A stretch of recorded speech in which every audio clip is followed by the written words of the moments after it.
Welcome to Whisperer of Madness. If you're enjoying the story, consider liking the video and subscribing. It really helps grow the channel and this community. It was May 8th, 2020 for the third time, and Ryan had already caused 2 traffic accidents. He blamed the people of New Rome for this. The city's inhabitants were as nervous as coffee addicts in the morning and drove their cars like monkeys out for his blood. Moving on the walkway would have been safer. Thankfully, he had saved right before passing the Welcome to New Rome sign at the end of the highway linking the city to the rest of the Campania region.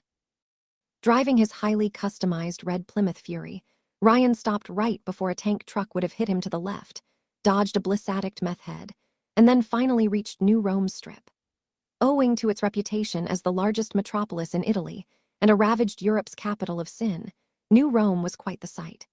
Built around the shores of the Gulf of Naples years after Macron's drones bombed it to oblivion, it had the tallest buildings Ryan had seen since the end of the Genome Wars. None held a candle to the Dynamis Tower north of town, a glass spire symbolizing the company's power over the region. Corporate money had built New Rome, a city with no gods nor kings, only money. At the left of the driveway, Ryan could see the pristine Mediterranean Sea, glittering with the sunset while a distant island cast a long shadow on the horizon. On his right, he could glance at the countless casinos, gambling dens, and luxury hostels who drew so many tourists to the city. He even glimpsed the famous Colosseum Maximus, a modern replica of the old world's Colosseum. This district truly deserved its name of the Golden Coast. Ryan himself attracted a few glances from tourists since he drove in his Quicksave costume. He covered his adorable face with a metal, mouthless mask with 2 rounded glasses for eyes and his black hair beneath a black top hat. Add to that a navy blue trench coat, a purple shirt, blue pants, black gloves, and boots, and you became style incarnate. The outfit was hot to wear and not very practical for fighting, but it looked amazing. To Quicksave, that was all that mattered. As he continued moving north towards his destination, Ryan noticed a few eye-catching publicity boards. One of them portrayed the superheroine Wyvern, a beautiful Amazon of a woman with shoulder-length black hair, sharp grayish eyes, and a white bodysuit, showing off her muscles with a green potion in the background. Want to be as strong as Wyvern? With our Hercules elixir, what Hercules did in 12 labors, you will do in an afternoon. 100,000 euros only at Dynamis. Meh, everyone wanted to be a genome these days, even the shadow of one. Then again, who could resist superpowers in a can? Ryan hadn't, although he had taken the real stuff, not a cheap knockoff giving just a fraction of a real superpower. His life had been a roller coaster ever since. Driving in front of a cliff tourist spot and a Miami-like beach, Ryan reached a tourist district, full of bars, nightclubs, and restaurants. The place smelled of drugs and alcohol, but it didn't look seedy either. The worst neighborhoods were in the north, from what he had heard. Having memorized the city's map, Ryan quickly found the place he was looking for, an unremarkable pub located between an Italian restaurant and a closed nightclub. Parking his car nearby, the courier stepped down and opened his trunk. Never good at organizing stuff, the young man had left all his belongings in a chaotic mess. His tools, computers, and weapons formed a mass of metal almost overflowing from the car, although none compared to his white rabbit plushie, the most devastating tool in his arsenal. After searching, Ryan quickly found the black briefcase he had been hired to deliver, seized it, closed the trunk, and then entered the pub. It was something of a cozy place with 10 tables, only a third of them occupied. He briefly noticed some Latin muchacho trying to impress his date by levitating a coin in the air. He must have wasted $50,000 on a knockoff elixir. A balding, wrinkled old man with tanned skin stood behind the counter, looking at the newcomer suspiciously. "Hello, local humans, I come in peace," Ryan addressed the carbon-based life form called a barman.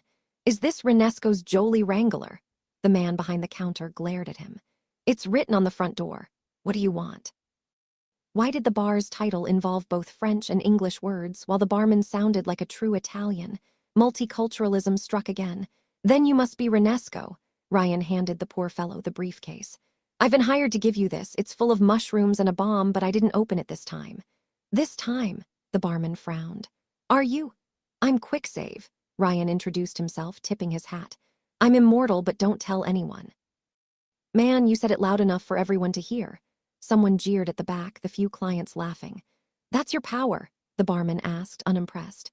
Immortality. It's part of a package deal, Ryan replied. Whatever, Renesco grumbled while he seized the briefcase. I'll tell my boss and you should receive your payment soon. Good to hear, Ryan replied, a hand on the counter. Hey, look, since I'm here, have you seen a girl called Len? Black hair, blue eyes, Marxist-Leninist. Never heard of her, the barman said with a shrug. If you're looking for a girl, try a brothel. That's not really the type, but thanks anyway. Knowing her, Len was probably hiding in some underground Kremlin bunker. Any place where you can buy custom genius tech, homemade. Try Rust Town in the north if you're brave enough. You can always find interesting stuff at the junkyard, but it's full of cutthroats and psychos nowadays. The barman looked at Quicksave head to toe. They're going to eat you alive, Ryan shrugged while he heard someone enter the bar. The temperature seemed to suddenly drop a few degrees. Renesco? The newcomer asked. Yes, the barman replied, frowning. A second later, an ice spear tore out Renesco's throat and nailed him to the back wall. Ryan tried to activate his time stop, but a sharp icicle hit his chest at astonishing speed. It pierced his bulletproof jacket and his ribs like a spear, then came out on the other side, leaving a gaping hole where the lungs should have been. The room erupted in screams as projectiles shredded the tables and clients alike. Struggling against the sharp pain in his chest, Ryan collapsed on the counter but managed to glance at his attacker. The newcomer removed his hoodie, revealing his face, or rather his lack of one. He looked like a walking, skinless skeleton with vestigial muscles, skeletal fingers, and frozen eyes. An unnatural, chilling mist came out of his mouth and nasal cavities, transforming into ice weapons. A genome. Considering his physical mutation, maybe even a psycho. Adam sends his regards, the killer rasped.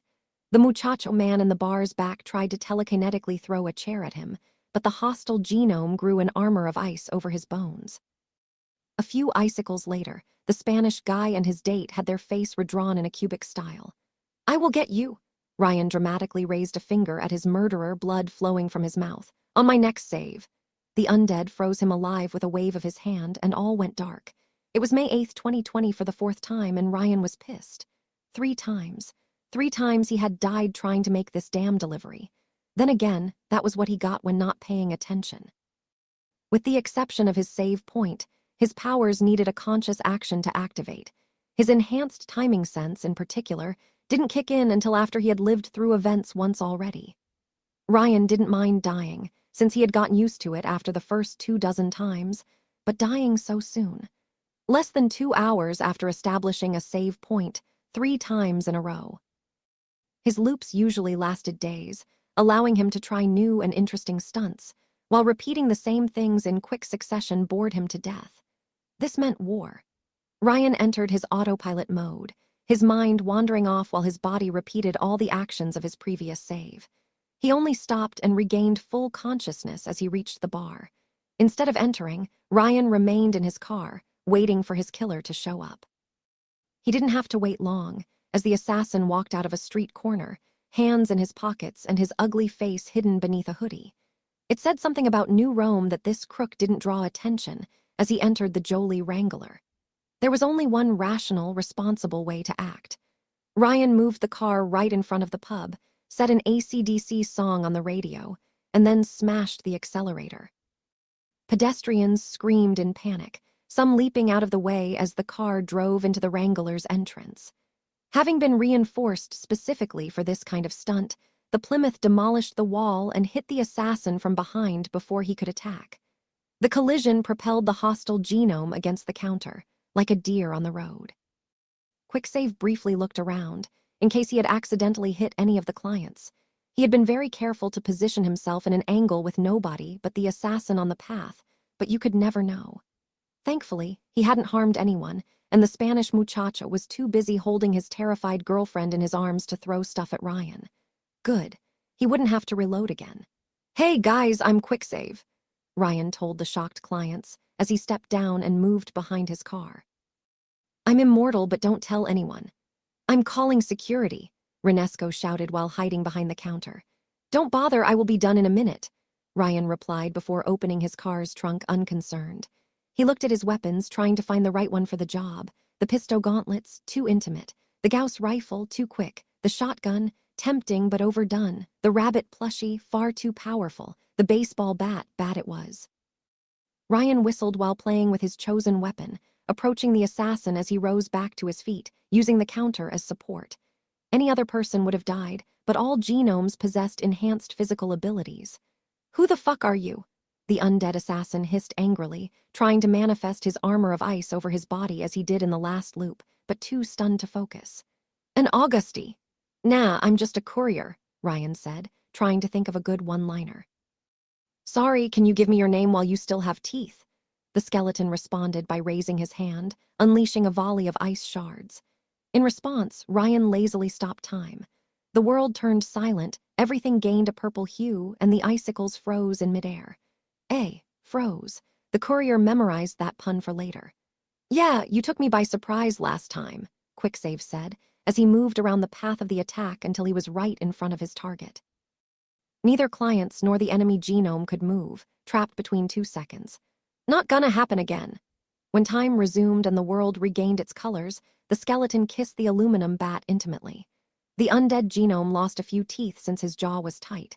Must have been his first time. The attack tossed the killer to his knees, and another strike introduced him face first to the ground. Ryan started beating him up to the tune of Highway to Hell, singing to himself. Between the shock of being hit by a car at full speed and the blow to the head, the enemy genome couldn't mount a resistance. Also, it seemed he had some frozen blood below the bones and vestigial flesh. "I feel like the healthcare system, beating up a helpless granny." Ryan shook his head in disgust at the assassin before hitting him again. "Look at what you made me do." The wicked fossil couldn't offer a good excuse, so Quicksave continued his assault. His unnatural resilience would allow him to survive far worse, and considering he had killed Ryan once, the courier didn't feel bad beating him up within an inch of his life. "Drop your weapons."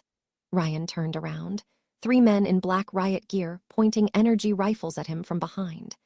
They surrounded his car, while they proudly displayed the Ouroboros symbol of the Dynamis Corporation on their chests, probably members of private security. A crowd of civilians had gathered outside the bar, looking at the scene while maintaining a respectful distance. Some had even started taking pictures. "Hey, I'm just trying to help," Ryan protested, waving his blood-stained bat in surrender after kicking the assassin with his boot one last time. "You blew up my bar," Renesco protested, emerging from behind the counter with a crimson face. "Oh, you want money." Quicksave quickly searched inside his trench coat as 3 red circles appeared on his mask, before bringing out a wad of banknotes worth 50,000 euros. "Here, have a treat." Renesco looked at the money, grabbed it, counted, and then made a conflicted face. "That's more than enough to pay for the repairs," he told the guards. "The guy on the floor tried to attack us, the other weirdo came to help." "You have a license?" one of the security guards asked Ryan, who shook his head. "You're a vigilante." "An Augusty, company genome." "Nope," Ryan replied. "Well, if you don't have a license, why shouldn't we take you into custody alongside that bone guy?" "What, you want money too?" And Ryan threw a bribe at him. The security captain grabbed the wad with one hand, counted while keeping his weapon aimed at Quicksave's head, then chuckled. "You think you can buy our honor with that?" Ryan threw him a bigger bribe. "Better," the security guardsman said, putting the money in a pocket full of grenades. He lowered his rifle and had his 2 compatriots gently grab the assassin after punching him in the gut. "I'm glad we helped make the neighborhood safer today." "Me too," Ryan replied. "Me too." "Renesco," the captain asked the barman as his men carried the assassin away. "Don't forget to pay your monthly subscription. We won't always be there to protect your establishment." And on these wise words, the trio left without looking back. "Do you always carry wads of money on yourself?" Renesco asked Quicksave, astonished by the surreal scene. "When you cause as much collateral damage as I do, it's a real-time saver," Ryan replied, the baseball bat still dripping with blood. "Who was that skeletal fellow anyway?" "Ghoul, a psycho from the metagang, elixir junkies who have been hitting places like mine recently." Renesco glared at Ryan, then at his car, and then back at its driver. "Now get the fuck out of my bar." Not until after I finish the damn delivery." Ryan handed the briefcase to Renesco, not really caring about the attention he brought on it. Quicksave always delivered, no matter how many deaths needed. The barman's eyes flashed with recognition and then confusion. "I don't get it," Renesco said as he grabbed the briefcase. "You aren't paid half of what you spent in the last minute." "It's not about the money," Ryan replied. He looked around as if worried that anyone listened, then whispered into Renesco's ear. "I'm just bored." The man looked at Ryan in silence, while the courier whistled to himself as he returned to his car, driving under the sunset towards new adventures. Side quest complete. Ryan always did science in his underwear. Clothes embodied society's restrictions upon the human spirit, the crushing power of civilization attempting to make the individual fit into the mold. But by being mostly naked, Ryan reconnected with his creativity, unbound by conformity, while his boxers represented his lingering attachment to his mental stability, preventing him from going completely off the rails. The one time Ryan had worked completely naked, he ended up building his rabbit plushie. Also, his boxers felt comfy and warm. Len had made them for him, years ago. Having rented a hotel room near the city center, Ryan spent the early mornings splitting his time between researching information about New Rome and improving his gadgets. The receptionist had given Quicksave a strange glance upon seeing him move upstairs with his hands full of weapons, but didn't call the private security. Masked strangers were nothing unusual in this city. Of course, Ryan took the time to hack the bedroom's camera to protect his secret identity and to avoid panic. He had a lot of unsafe stuff in his arsenal. Resting on a chair, Ryan typed on his computer with his toes, a skill he spent many loops mastering, while he worked on his coil gun with his hands. The client had wired him his money for yesterday's delivery, with compliments for Ghoul's arrest, although the courier didn't care much. The job was just an excuse to travel across Italy, looking for new adventures. Though he had put his endless wandering on hold, once he heard Len might be in New Rome. From what Renesco had told him, he should go to Rust Town for information. According to the local Dynanet, that was the nickname given to New Rome's poor northwest neighborhood. The corporations controlling the city had put all the industrial plants there, turning the area into a dumpster. They had even built a wall to prevent vagrants from moving into the other districts. According to the receptionist, the junkyard was a landmark of that area, an old coal mine transformed into an open landfill. Many rogue geniuses and adventurers exchanged stuff there. Maybe Len was among them. Someone knocked on his bedroom window. Ryan glanced at it, a woman waving her hand at him from the other side. "Hi," she said. "Can we talk for a minute?" Ryan's room was on floor 10 and it had no fire exit. "Hey," Ryan grabbed his mask and put it on alongside the hat. "You're violating my secret identity." "You don't have one, Ryan Romano," the woman replied, raising an eyebrow. "And according to your file, you never did anything to hide it." "I have a file," Ryan asked, overtaken by happiness. "I'm famous, how am I described? Deranged but reliable." Sweet, they got him halfway right. The flying woman eyed him from head to toe through the glass. "Don't you intend to put on your other clothes?" Ryan chuckled. "No." He would always stand against oppressors. The personal space invader responded with a frown, knocking on the window again, albeit with a bit more frustration than before. "Can you?" Ryan rose from his chair to open the window with one hand and kept the coil gun aimed at the newcomer with the other. Now that he had a better view, Ryan immediately recognized the woman, having seen her on a publicity board yesterday. She was floating in midair thanks to translucent dragonfly wings flapping at high speed on her back, her hands on her waist. This made her look as graceful as a fairy, especially since unlike bugs she made no sound while hovering in place. "I'm Wyvern," the show-off introduced herself. She wore a sleeveless, skin-tight white uniform with Dynamy's D-shaped logo on the left and a silver star surrounded by golden laurel on the right. She was probably between her mid-20s and early 30s and quite the eye-catcher. "I wanted to thank you for Ghoul's arrest yesterday." "Oh, you're welcome." Then Ryan started to close the window. "Hey, wait." Wyvern caught the window and kept it open. Ryan had heard she could bench press a school bus even while partially transformed, so he didn't press the issue. "What are you doing in town, Quicksave? Can I call you Quicksave?" "Sure." Ryan then shrugged. "I'm a courier, I deliver mail, no matter how many people want me dead." "So the Augusti didn't hire you as muscle?" the superheroine asked, a bit amused by his last comment. "The place you defended was one of their fronts." "I figured they might have hired you to defend their turf from the metagang." "Nah, I beat that geriatric disaster because he was in the way of completing my side quest." Wyvern made a strange face, unable to understand his jargon.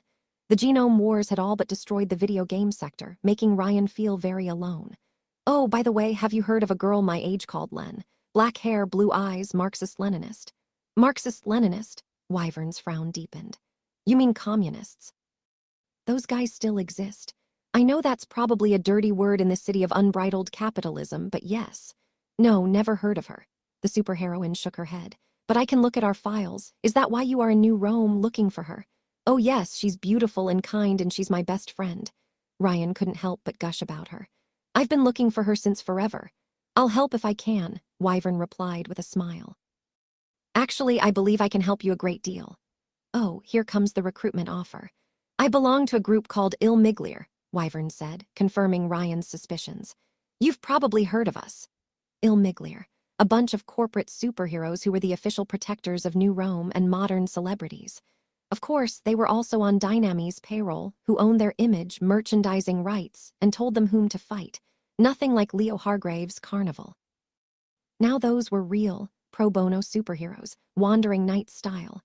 Ryan couldn't help but admire them, even if they had caused the worst day of his life.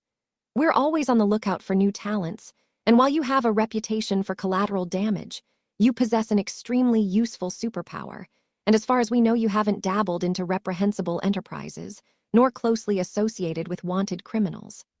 Poor girl, if only she knew. Since you stopped Ghoul before he could go on a killing spree, I think you have your heart in the right place. So what, you want me to audition for a movie or something? Because I've only ever tried theater once and it wasn't funny. Wyvern laughed. I wish we did fewer commercials and more arrests, she admitted, Ryan sensing a little bitterness in her tone. But we do our best to protect citizens. Come visit our HQ, see if you match with our organization. After that stunt with Ghoul, you'll need people to have your back. I can take care of myself, thanks, Ryan replied, a bit insulted that she thought he needed coddling. Look, Quicksave, the Meta aren't reasonable like the Augusti, she insisted. They are a roving band of psychos and you've beat up one of their own. Their boss, Adam, eats people. Then he must have a lot on his plate. Wyvern didn't like the joke, her smile straining and her wings slowing down a bit. All right, Ryan said. I'll think about it if I ever get sidetracked on my main quest. The superheroine frowned, looking sideways. Ryan suddenly noticed an earplug in her left ear, although he couldn't hear anything. Understood, Wyvern said, although not to Ryan, before handing the courier a business card. If you change your mind, visit us at this address. Sure, take care. And on these words, Wyvern flew away.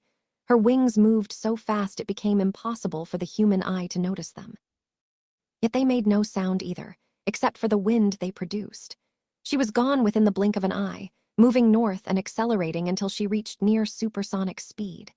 The sound frequency of her wings must have been inaudible to humans, or run on abnormal physics. Everything was possible with genomes. The courier memorized that observation for later. Finally alone, Ryan closed the window and returned to his task. But no sooner did he sit back in his chair that he received a vocal communication demand on his computer. The genome immediately recognized the caller as the same person who ordered the Renesco delivery. He lazily opened the vocal channel with his left toe. Quicksave deliveries, what can I do for you? What did the bitch tell you?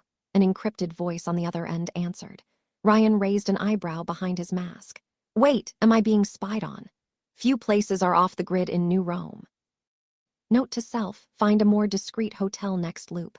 I'm pretty sure the last person who used that line didn't encrypt their voice. Who are you, creepy mystery voice? My name is Vulcan, the caller answered. I represent the Augusti. We are the organization that runs things in New Rome and most of Italy. I thought it was Dynamis, Ryan deadpanned. That's what they say, the voice laughed. But Italy only has one emperor and his name is Augustus. Hard to disagree, the guy was invincible and could shoot homing lightning. He had more victims to his name than the cigarette. You have our thanks for saving our employee from that meta trash, Vulcan said. All this to say, whatever the winged lizard promised you, we can offer more. Is it an offer you can't refuse or an offer? 'Cause I'm allergic to horses. We need tough people who get things done, Vulcan replied. You want women or boys, new hardware, good weapons. Enough bliss to fly you to the moon. All that shit can be yours if you prove you're a team player. And how do I do that? An email notification popped up indicating an address. Ryan quickly checked, identifying the location as a casino called the Bacudo. We own the establishment, Vulcan explained. Come tonight alone and don't make us wait. We never ask twice. Ryan ended the call, pondering about the offers. Phew, you beat up one guy, showing extreme restraint and delicateness by your usual standards, and suddenly everyone wanted a piece of you. Then again, either group could help him find Len, and he had created a save point before coming to town. That could only mean one thing. Multiple routes unlocked. As per the name, the Bakudo was a Japan-themed casino. Having parked his car nearby, Ryan glanced up at the building with amazement. The architects had recreated a perfect copy of an oriental pagoda tower, as large as a mall. A red carpet led to golden, ostentatious torii gates with the casino's title plastered on them. Hordes of gamblers walked inside, some dressed in traditional Asian clothes like kippao, others in tuxedos and expensive gowns. Of course, none were as stylish as Quicksave's own fabulous outfit, but the genome gave them points for trying. The staff had even dressed the bouncers as samurai in low-grade, genius-made armor. They looked almost like feudal armor, but heavier and bound by flexible circuits instead of clothing fabric. Very nice design, especially the stained glass visor. Ryan wondered if they had lightsabers to go along with it.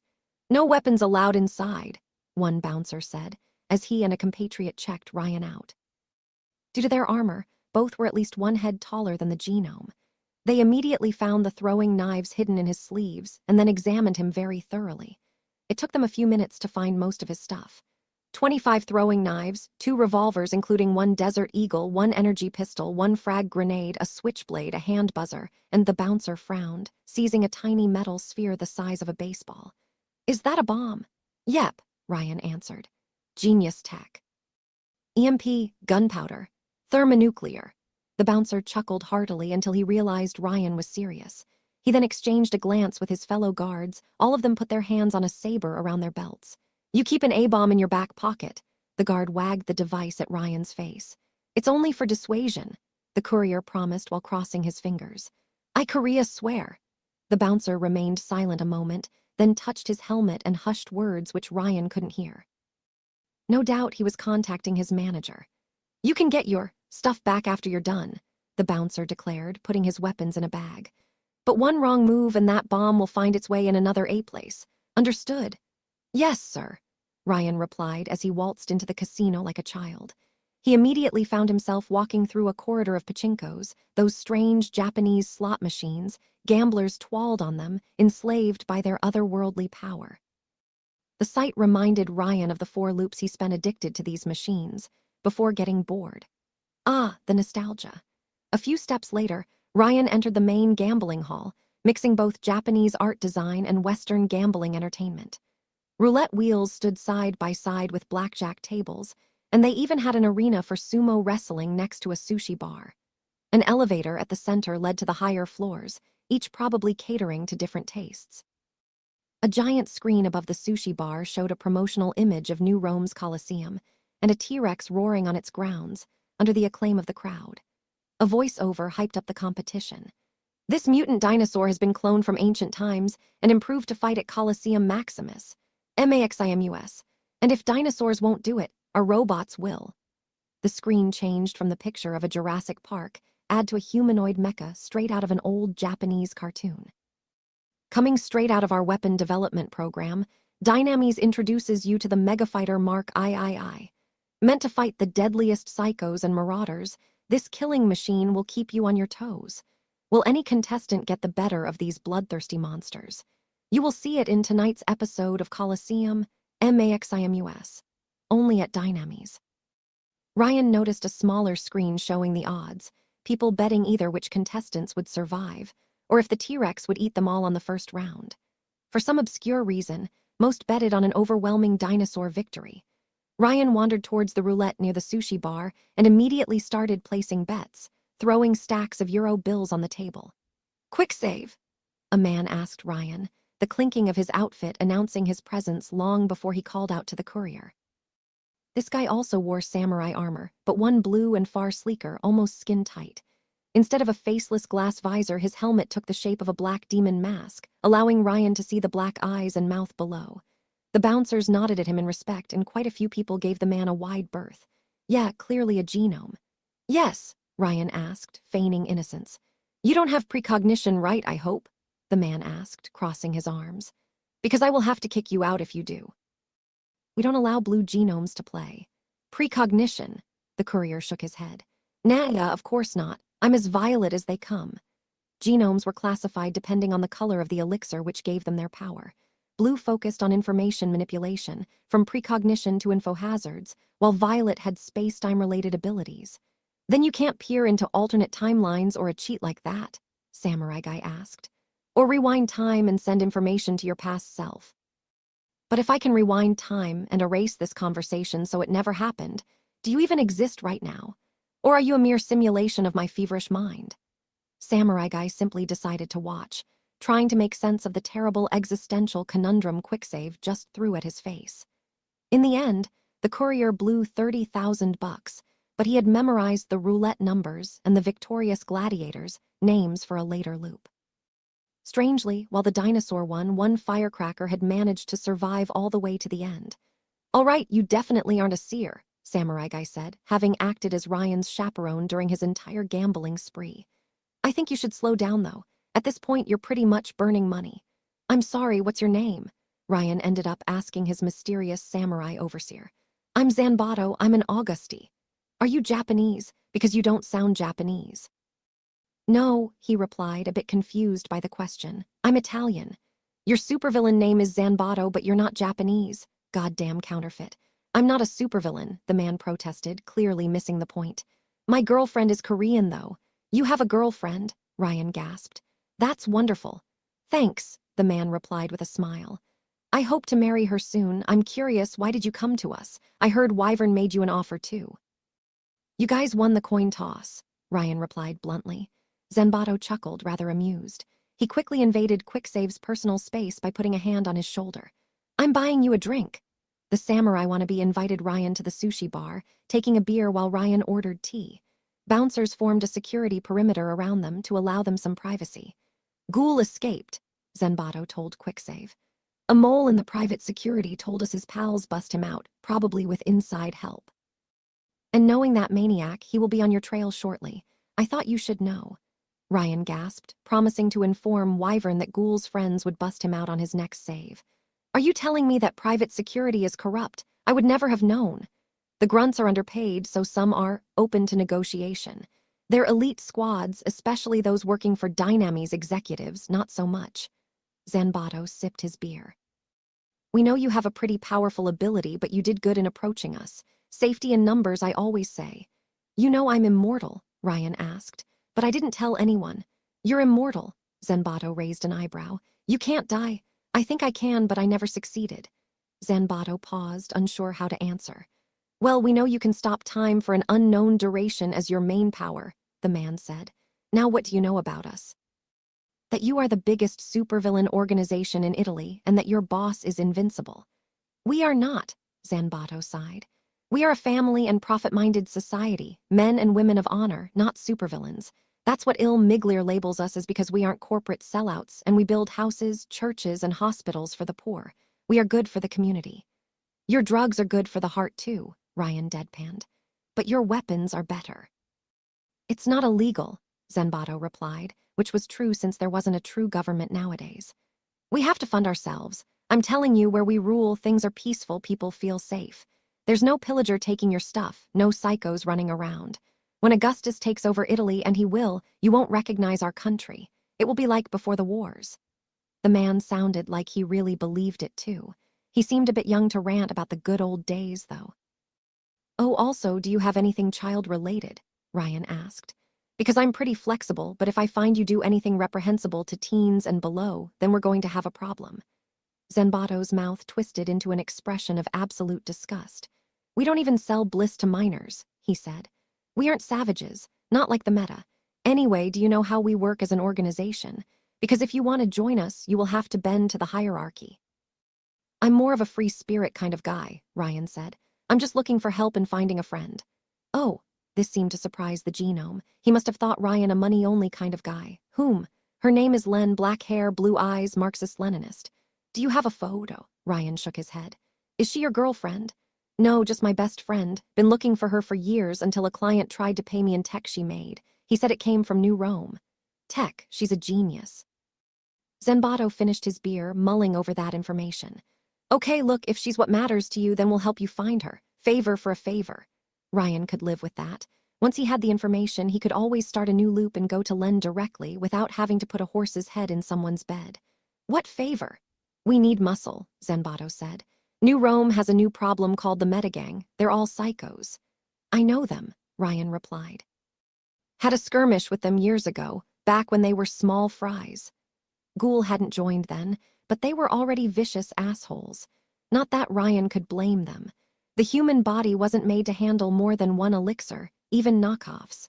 The combination of two powers made the genetic code unstable, usually driving the recipient mad.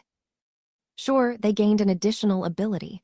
Nobody ever developed more than two as far as Ryan knew, but needed periodical injections of elixirs to stabilize their body.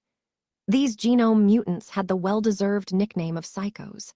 You would think people knew better, but the thought of exceptional cases like Augustus, who gained two obscene powers with no ill effects, always drove fools to try their luck. Long short story, these junkies started moving into our turf recently, especially the north neighborhoods, Zanbato explained, as shouts erupted behind them. Ryan glanced behind him, noticing a new Colosseum battle had begun on TV. They attacked our guys, we hit 'em back, and now they assault our associates and suppliers like Renesco. Can't you? Ryan mimicked a beheading motion. You know. Yes, we can, but for now they're just an annoying nuisance and the bosses want our best men to focus on more important matters. Zanbato asked for another beer. So what do you say? Help us beat up some mutants, get your girl. Ooh, business. Ryan joined his hands. How many what? How many casualties? It was May 10th, 2020 for the first time, and Ryan hadn't blown up something yet. Frankly, this surprised him. 72 hours were almost a hard cap for him for non-destructive behavior. He didn't always cause it. He just had a knack for getting into exciting situations. Ryan wasn't drawn to adventure. Adventure was drawn to him, and he couldn't wait for a new adrenaline rush. Driving at night up north, the courier and his Plymouth left the wealthy districts for more industrial ones. Hotels and casinos slowly vanished, replaced with railroad stations, gray buildings, taxi centrals, and other businesses. According to the map, they should reach the old harbor in no time. Existence is subjective. Ryan asked, turning his head to the passenger to his right. He had to lower himself in the car to avoid reaching the roof with his head. Your question about whether I exist if you can roll back time, Zanbato continued. The man had put crates full of chemicals at the car's back, then insisted on chaperoning Quicksave during his first job for the family. Both were supposed to protect a shipment from attack and beat up the meta if they dared to interrupt it. We can never know we exist, so there is no objective truth to existence. You're still thinking it over? Ryan asked, a bit surprised. He said so much nonsense in such a short time that people usually forgot what he said halfway through. Yes, it's disturbing. You get used to the uncertainty. Better not tell him the truth.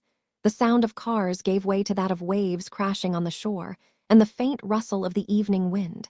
The city's old harbor seemed rather derelict, rusting buildings standing next to abandoned waterfront warehouses. The remains of a massive supertanker overlooked the sea, having crashed against a stony beach. The captain must have been drunk when it happened. If humans lived in the area, Ryan didn't notice any. They had entered the poor zone. The quality of the air also drastically declined, to the point that Ryan felt like he was kissing a professional smoker. The stink even overwhelmed the smell of the sea. He blamed it on the proximity of a nuclear power plant, industrial facilities, and the famous Rust town further north. Somebody call Greenpeace, Ryan complained. They can't all be dead. Dynames uses knockoff genomes to keep the pollution in Rust town, Zanbato replied as they drove towards the stony beach. But they don't do much to protect this area. Is this what remains of Naples' old port? Ryan asked, curious. He had always been interested in pre-war facilities, especially since most cities had been transformed into nice, aesthetic craters. Yeah, Dynames is building new docks in the south for freighters. Zanbato pointed at a spot at the waterfront. We can stop there. Ryan parked the car between two warehouses, then stepped down alongside his chaperone. A group waited for them near the remains of a pier, next to a huge pile of crates and a minivan. The leader and the youngest was an African-Italian barely above 18. yet taller than Ryan himself. Physically fit, he kept his hair short and dressed fashionably. He had invested his drug money on a stylized sweater, boots, and refined pants. He really gave off a cultured middle-class vibe, even if he was busy smoking a joint as the duo showed up. The rest, well, they were grunts with submachine guns, nothing special. Cannon fodder with a short life expectancy and even shorter opportunities for career advancement, whom Ryan could identify on sight nowadays. The courier nicknamed them Grunt 1, Grunt 2, and Grunty. "Finally," the leader complained upon seeing the two genomes arrive. "What took you so long? You were supposed to arrive first. We're in the open." "Sorry, Luigi," Zanbato replied, much calmer. "Traffic delayed us." "Hey, Luigi," Ryan said with his best accent ever. "It's me, Mario." Luigi frowned, trying to make the connection and failing. "I don't get it." "I think it's video game stuff," Grunty said, the other mooks shrugging their shoulders. Ryan sighed. "It's exhausting," he complained, "to be an island of culture amidst a sea of ignorance." "Luigi, this is Quicksave, the new muscle I told you about." Zanbato made the introductions. "Quicksave, this is Luigi alias Crypto. He's our supply guy." "You have a superpower too?" Ryan asked, faking astonishment. "Could the only guy without a weapon be special?" "Yeah, I have a bullshit filter," Luigi replied, tossing his joint into the sea to share with the fish. "Who's your favorite genome?" "Well, I don't." A foreign force took over Ryan's mind, twisting his tongue. "Mr. Wave is so cool." "Seriously?" Luigi asked, a little peeved. "You like that cringy weirdo?" Ryan couldn't stop himself. "Also, I'm pretty hetero, but if Leo Hargraves sneaked into my room at night, I would still let him." Okay, stop, I don't want the details," Luigi said, the effect lifted from Ryan's mind. "See, once you start talking, you can't lie to me." "One day," Ryan warned, wagging a finger at Luigi, "you're going to ask me the wrong question and you won't like the answer." As in, he would have to reload and start over. Bragging about his time stop was one thing, but Ryan always kept quiet about his save point. Someday, someone smart might figure out a way around his ace in the hole, so Ryan always kept it hidden up his sleeve. "Why did you bring this guy instead of Sphere?" Luigi complained to Zanbato. "Or Chitter? They're busy elsewhere," the samurai replied. "And you have 5 bodyguards." "Bullets aren't going to stop any of the meta," his fellow crook replied, turning to the grunts. "No offense, guys." Zanbato cleared his throat. "We can always argue about security after the job." "The submarines should arrive soon," Luigi replied. "I paid off the private security to look the other way, so no problem on that front." "What about Il Miglier?" Ryan asked, curious. "Can you even buy superheroes?" Luigi chuckled. "Those overmarketed clowns, don't worry, they make a show of hitting our operations from time to time, but they're too scared of us to try anything truly disruptive. They usually go after independents, not professionals. They let us do our business, we let them do theirs," Zanbato explained, removing the crates from Ryan's car. "It's like the Cold War. But we're close to Rust Town and the meta already hit delivery runs like this one, so prepare yourself." "Then time to fist," Ryan said, opening the trunk of his car to get his pisto gauntlets. Pisto gauntlets were metallic gloves, first developed by the infamous Genius Mechron to equip close combat drones. Quicksave's own weapons looked like gauntlets with a hydraulic piston-powered ram built upon them. The mechanism pushed the ram forward, knocking back the enemy upon smashing. The courier even improved upon the original design by adding an electrical shock effect to the mix, for double the pain. "They are pisto gauntlets, but they aren't any pisto gauntlets," Ryan boasted at Luigi as he put his gloves on and showed them off. "I call them the Fisty Brothers because they fist people to oblivion. Everyone is afraid of nuclear bombs, but these are the real A-bombs." Only Grunt 2 laughed, proving that he alone had a future. Luigi looked at Ryan's gauntlets, then at Zanbato. "Zan, I don't know on which planet your guy lives, but it's clearly not ours." "They say madness is a pit," Ryan replied cheerfully, hands on his waist. "They're wrong, madness is a roller coaster." "I kinda like him," Zanbato told Luigi as the other grunts helped add their crates to the existing pile. "He's funny." "You like weird people, period." Luigi shrugged, raising his sweater's sleeve to reveal a watch. "Anytime now." The waters near the pier grew agitated, the trio looking over the edge. 3 strange, spherical bathyspheres emerged from the waves, each large enough to house many within their confines. The machines lacked any form of cables, unlike old bathysphere models, and instead seemed powered by small propellers. Their reinforced glass door opened, but Ryan couldn't see any controls or buttons inside. Ryan gasped, instantly recognizing the design. That's Len's stuff. Hey! Luigi shouted as the courier summarily pushed him out of the way to observe the machines better. It barely took a few glances for Ryan to confirm his hypothesis. He could recognize her work among thousands, the fondness for an outdated steampunk technology made viable again, the ruggedness of the design, with beauty sacrificed on the altar of barbaric efficiency, the crimson paint, her favorite, dulled by the sea. The sight of the bathysphere awakened old emotions in Ryan, long buried beneath the apathy and boredom. Nostalgia, joy, longing, and even hope. Finally, after years of fruitless search, Ryan was finally on the right track. His days of solitude would soon be over. He knew this mission would further his main quest. Len, Ryan struggled to avoid having a flashback, turning to Zanbato and pleading like a child. Where did you find it? Please, please, please. I dunno, Zanbato replied. Vulcan's division takes care of the tech, not ours. We just transport and manage the supplies. I'm not even sure we even own these machines, Luigi said, dusting his clothes and bringing out a phone. He started typing as the grunts threw the crates in the bathyspheres, perhaps sending a signal to someone else. Just help us put the supplies inside and I'll look into it afterward. It's getting cold and it ain't safe here. Speaking of cold. Now that Ryan thought of it, it seemed to be getting chillier by the second. Unnaturally so. Zanbato noticed it too, and immediately braced himself for an attack. A swirling sword of solid crimson light appeared in his hands, the perfect replica of a katana. They're here, he said, the grunts immediately raising their machine guns. Ryan looked around and quickly noticed them coming from the north. A distant figure froze the sea, creating a bridge of ice on which he skated. Ryan immediately recognized Ghoul, although instead of a hoodie, the geriatric disaster had covered his body in sheets of ice, forming a multi-layered armor. His body released a cloud of white mist, making it difficult to clearly distinguish his features. Another figure flew behind Ghoul, although floating might have been a better term. The second genome wore a black hazmat suit and gas mask, giving them a spooky vibe. Their gauntlets unleashed streams of compressed air, allowing them to propel themselves on the sea. In short, a living Chernobyl holiday ad. Ghoul and Sarin, Zanbato recognized the two. Maybe more. I'll take care of them, Ryan said, eager to continue his main quest without interruptions. You can continue with the menial manual labor minions. You want to take them on alone? Zanbato asked, a bit concerned. You're sure they're killers? Ah, he cared. Ryan raised a thumb up and walked up north towards the stony beach and the supertanker. He almost slipped on the old stones, caught himself, and then glanced at the sea. The two psychos clearly aimed for the pier and the bathyspheres, perhaps having been forewarned. Then Ghoul noticed Ryan, who mimicked a home run with an invisible bat. Like how a bull challenged a matador, the psycho instantly veered off course, much to his companion's surprise. He charged at Ryan with murder on his mind. You mother bleep her! Ghoul screamed over the sea, the stone beach mimicking the Arctic as he came closer.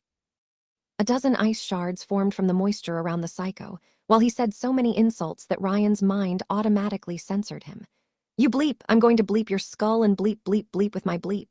That wasn't child-friendly. That wasn't child-friendly at all. You grew back your teeth, Ryan noticed. You must have drunk a lot of milk. Ghoul responded by leaping on the beach, unleashing a dozen ice daggers at Ryan at the same time. Apparently, he no longer played baseball but throwing knives. The courier accepted the challenge. Ryan stopped time, brought out the knives hidden under his trench coat, aimed and threw them. When time resumed, Ghoul's projectiles were deflected by Ryan's own. Most ice shards hit a warehouse behind, missing their targets, while a throwing knife found its way to the psycho's unprotected eye. Nailed it. It took him so many restarts to master knife throwing, but it had been worth it. I'll peel your skin, like an orange, Ghoul hissed in pain as he removed the knife, his screams music to Ryan's ears.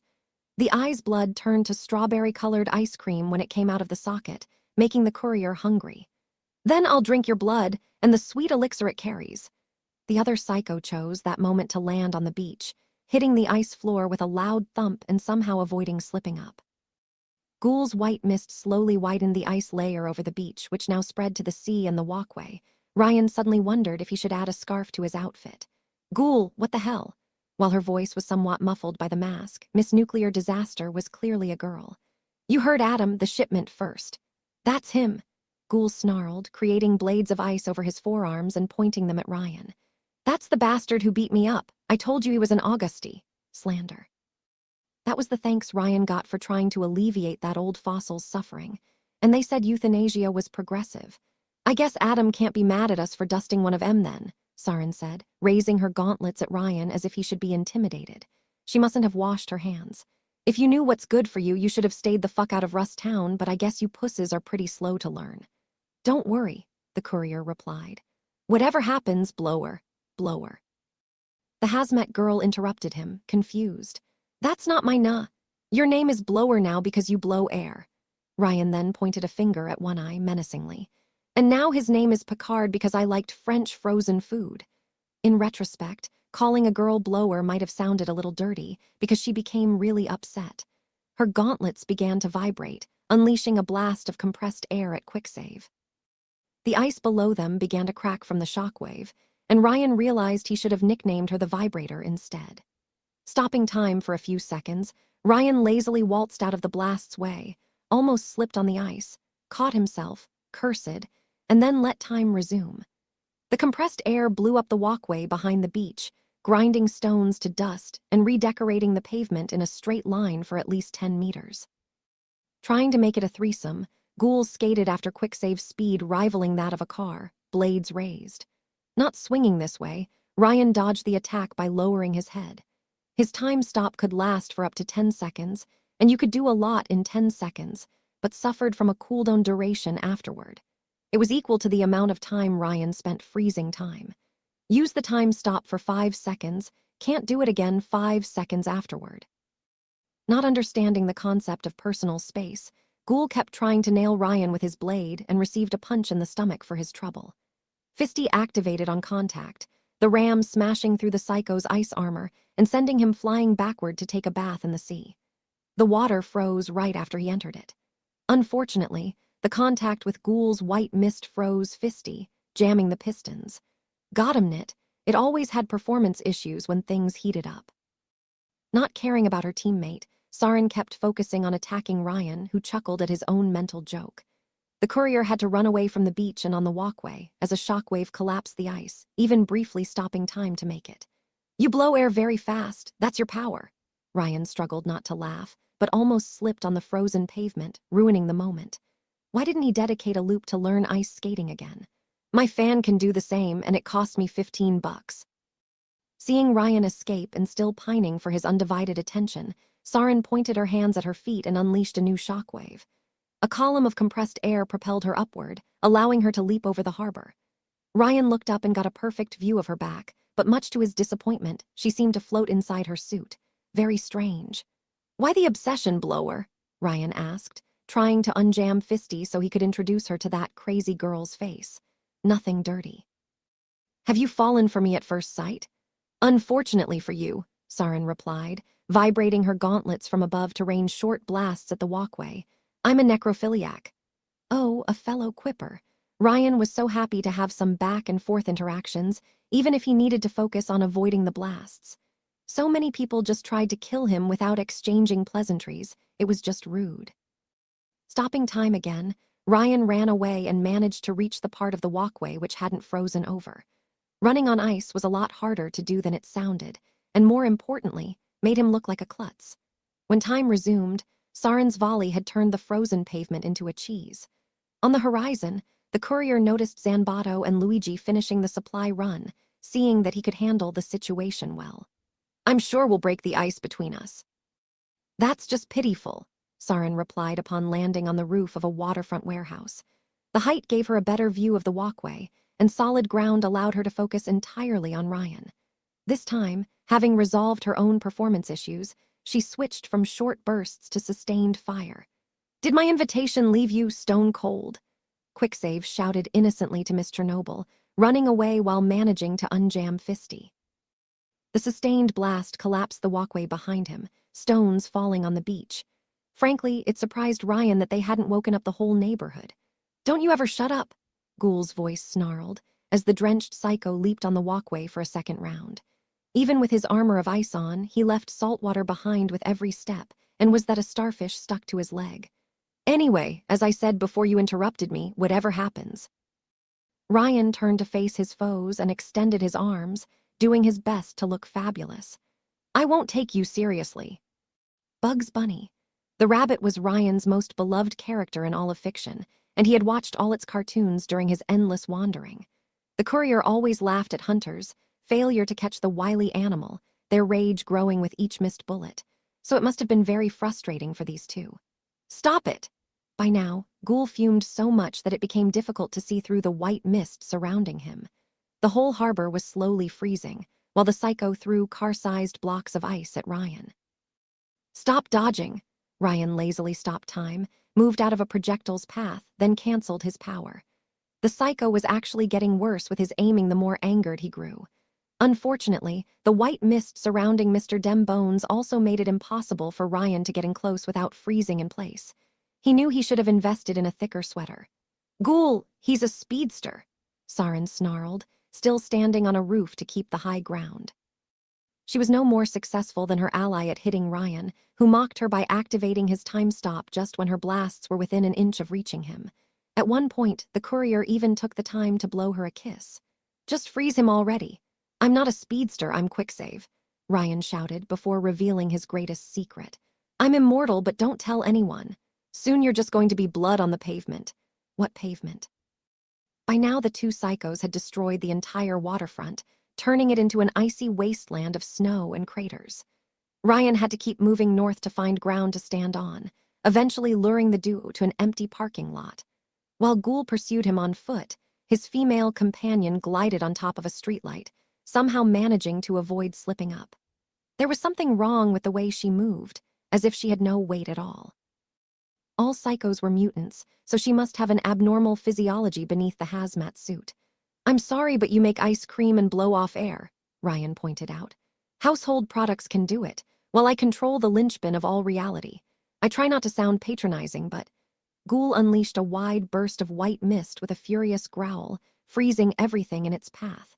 Ryan simply activated his time stop and dodged once again. Still growing bored with the pursuit and now having an opening, he grabbed two of his throwing knives, launching one at Ghoul's remaining eye, the other at Saren. When time resumed, Ghoul lost his remaining eye, and Saren took a knife to the chest. You ain't making it easy. Ryan stopped talking, however, when green gas came out of Saren's hazmat suit. The strange substance immediately rusted the streetlight below the psycho, causing the electrical parts to short-circuit and the metal to slowly bend. Saren put a hand on the opening, trying to keep the gas inside. He knew she was full of hot air. I'll kill you, Ghoul whined, his face now looking like a strawberry sorbet with all the frozen blood flowing from his skull. It was vaguely horrifying, but Ryan had seen worse. I'll kill you. Ghoul, I know the sight of my dashing costume and my long, bloody bat made you fall for me at first sight, Ryan taunted him. Trust me, I get that a lot, but I just don't see you that way. I swear to God, I swear it, rasped the abominable ice cream, his hands on his face. If you crack a joke again, You will give me the cold shoulder. Ryan chuckled, unable to resist. Ghoul exploded in a snarl of fury, his body swallowed by white mist. The strange substance seemed to swirl around him, creating layers upon layers of stalagmites. When it dissipated, Ghoul was gone, replaced with a 4 meters tall titan of ice and snow. This strange fusion between a snowman and a hedgehog had maces instead of hands, and a thick defense of ice spikes. Oh! Ryan barely had the time to leap to the side, as the enormous snowman attempted to squash him like a bug. The sheer strength of the elemental construct shattered the concrete and shook the ground. Saren, meanwhile, was too busy trying to cover the hole in her suit to assist. How did Ghoul manage to make that body work? Ice didn't work that way, it couldn't even bend. Ryan called cheating. A rumbling noise echoed across the parking lot, growing louder with each new step. Something heavy was rushing towards the battlefield to claim part of the glory. Quicksave! Zenbato entered the parking lot, his hands manifesting a sword of crimson light. The security is coming. I thought you guys paid them off, Ryan asked, dodging another strike from Ghoul. He wondered how the psycho could locate him without his eyes, guessing it probably had something to do with temperature. We paid them to ignore a delivery run, not the harbor's destruction. Zenbato glanced at the two psychos present, and first cut the streetlight on which Saren stood. Miss Chernobyl glided to the other end of the parking lot, confirming Ryan's suspicions that she was made of gas. Zanbato switched target from Sarin to her compatriot, who was closer. Moving at great speeds in spite of the heaviness of his armor, he cut through the giant snowman's leg like a turkey, slicing it clean in half. Yet the limb quickly reattached itself to the body, Zanbato having to step back to avoid being frozen by mist. The Augusti Mafios still tried to hack at the giant, proving himself so annoying that Ghoul abandoned his pursuit of Ryan to attack this new foe. The sound of an aircraft echoed above them, Ryan raising his eyes to watch an attack helicopter fly above the parking lot. He recognized it as a customized Augusta A-129 Mangusta, piloted by 2 security guards. Ryan waved a pile of banknotes at them as a sign of friendship. They responded with a missile. Ryan stopped time just long enough to move out of the bomb's way, thankful that they didn't use laser weapons. He was fast, but not as much as light. When time resumed, he quickly realized that the private security targeted everyone, the missile impacting in the middle of the battlefield. Zanbato protected his face with his hand and avoided being knocked back, his armor deflecting debris, while Ghoul's snowman form took the projectiles without showing any form of discomfort. Sarin, however, was pushed backward by the blast, quickly getting back on her feet with fury. "Fuck off!" Hazmat Girl moved a hand to cover the hole in her suit, and the other towards the skies. A second later, she fired a blast straight at the helicopter, destroying its tail and sending it on a crash course towards the ground. All right, it had gone on long enough. Playtime's over. As Sarin pointed her gauntlet at Ryan, the courier stopped time for the last time. He glanced at the helicopter to assess if he had to rescue the guards, only to notice a flying form next to the aircraft. A humanoid figure, nearly impossible to see in the darkness, and only visible due to the smoke blurring their features. Probably a genome on Dynamy's payroll, rescuing the guards. Good. That meant Ryan could focus on the ground. The time manipulator moved behind Sarin, avoiding the clouds of toxic fumes hanging in the air from her wound, and moved her hand towards Ghoul.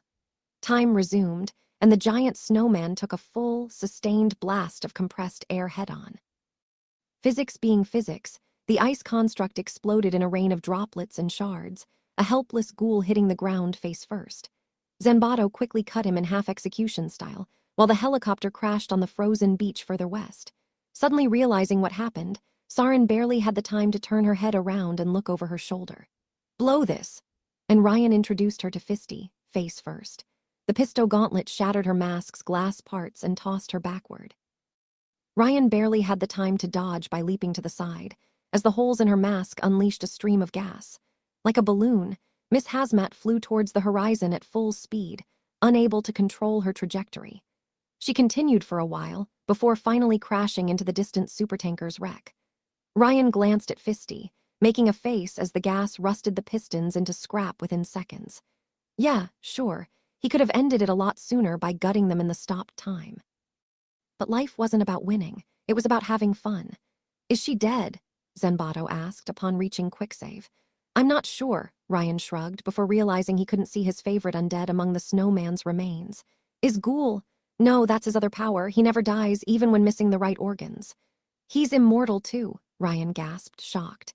"He won't enjoy it much. I cut him in more pieces than a birthday cake and tossed the head into the sea." Zanbato glanced at the space where Sarin had blasted the private security's helicopter. The machine had crashed into the Mediterranean Sea, the mysterious superhero gone. "Luigi's team has already left, and we should make our escape before more security guards arrive. Can you give me a lift?" "Anytime," Ryan replied, whistling. He could already hear his self-driven Plymouth Fury circle around the battlefield to reach them. "Your car can move by itself?" Zanbato asked, impressed. "If you really want to know," Ryan confided, "I don't have a driver's license." In the end, the duo left the harbor in ruins and almost crossed paths with 3 private security armored minivans. Before leaving the area, Ryan had given a last glance at the destroyed helicopter, the remains having sunk into the sea. He hoped the guards were okay. They were just doing their job, albeit a bit too zealously, and if they had died, he would consider creating a new loop to save their lives. "You can leave me at this corner," Zanbato pointed at a railroad station. "My girlfriend will pick me up." "You have a girlfriend?" Ryan asked. "That's wonderful." "Yes, I already told." Zenbato stopped himself. I get it. I'll introduce the two of you one day. I'm sure you will get along. Same sense of humor. Without false modesty, I am inimitable. That's for sure, Zanbato replied with a chuckle, climbing down of the car and stepping on the walkway, two drunk guys passing by them. Look about your girl. If it's her tech for the submarines, then I'll ask Vulcan for you. We'll solve that mystery in no time. I would appreciate it, Zan. Can I call you Zan or Zanny? Jamie, the samurai replied, shaking Ryan's hand before leaving. You can call me Jamie. Ryan watched him leave with a fine feeling of contentment. What a fine night. Not only did Ryan find a lead towards Len, he also made a new friend. A nice, friendly mobster fellow. Certainly, it locked him onto the Augusti path, but so far so good. A few more missions and they would give him the critical information he needed to find his best friend. But that would wait after a night of good, gentle sleep. He would have to repair his rusted fisty tomorrow morning, and dodging attacks all night had exhausted him. 1 hour's drive later, Ryan finally reached the door of his hotel room, ready to collapse on the bed. His hand touched the doorknob, feeling a little pressure fight against his push. Click. Before Ryan knew what hit him, the floor exploded in gas and fire. It was May 8, 2020 for the 5th time, so Ryan stopped his Plymouth Fury in the middle of the road.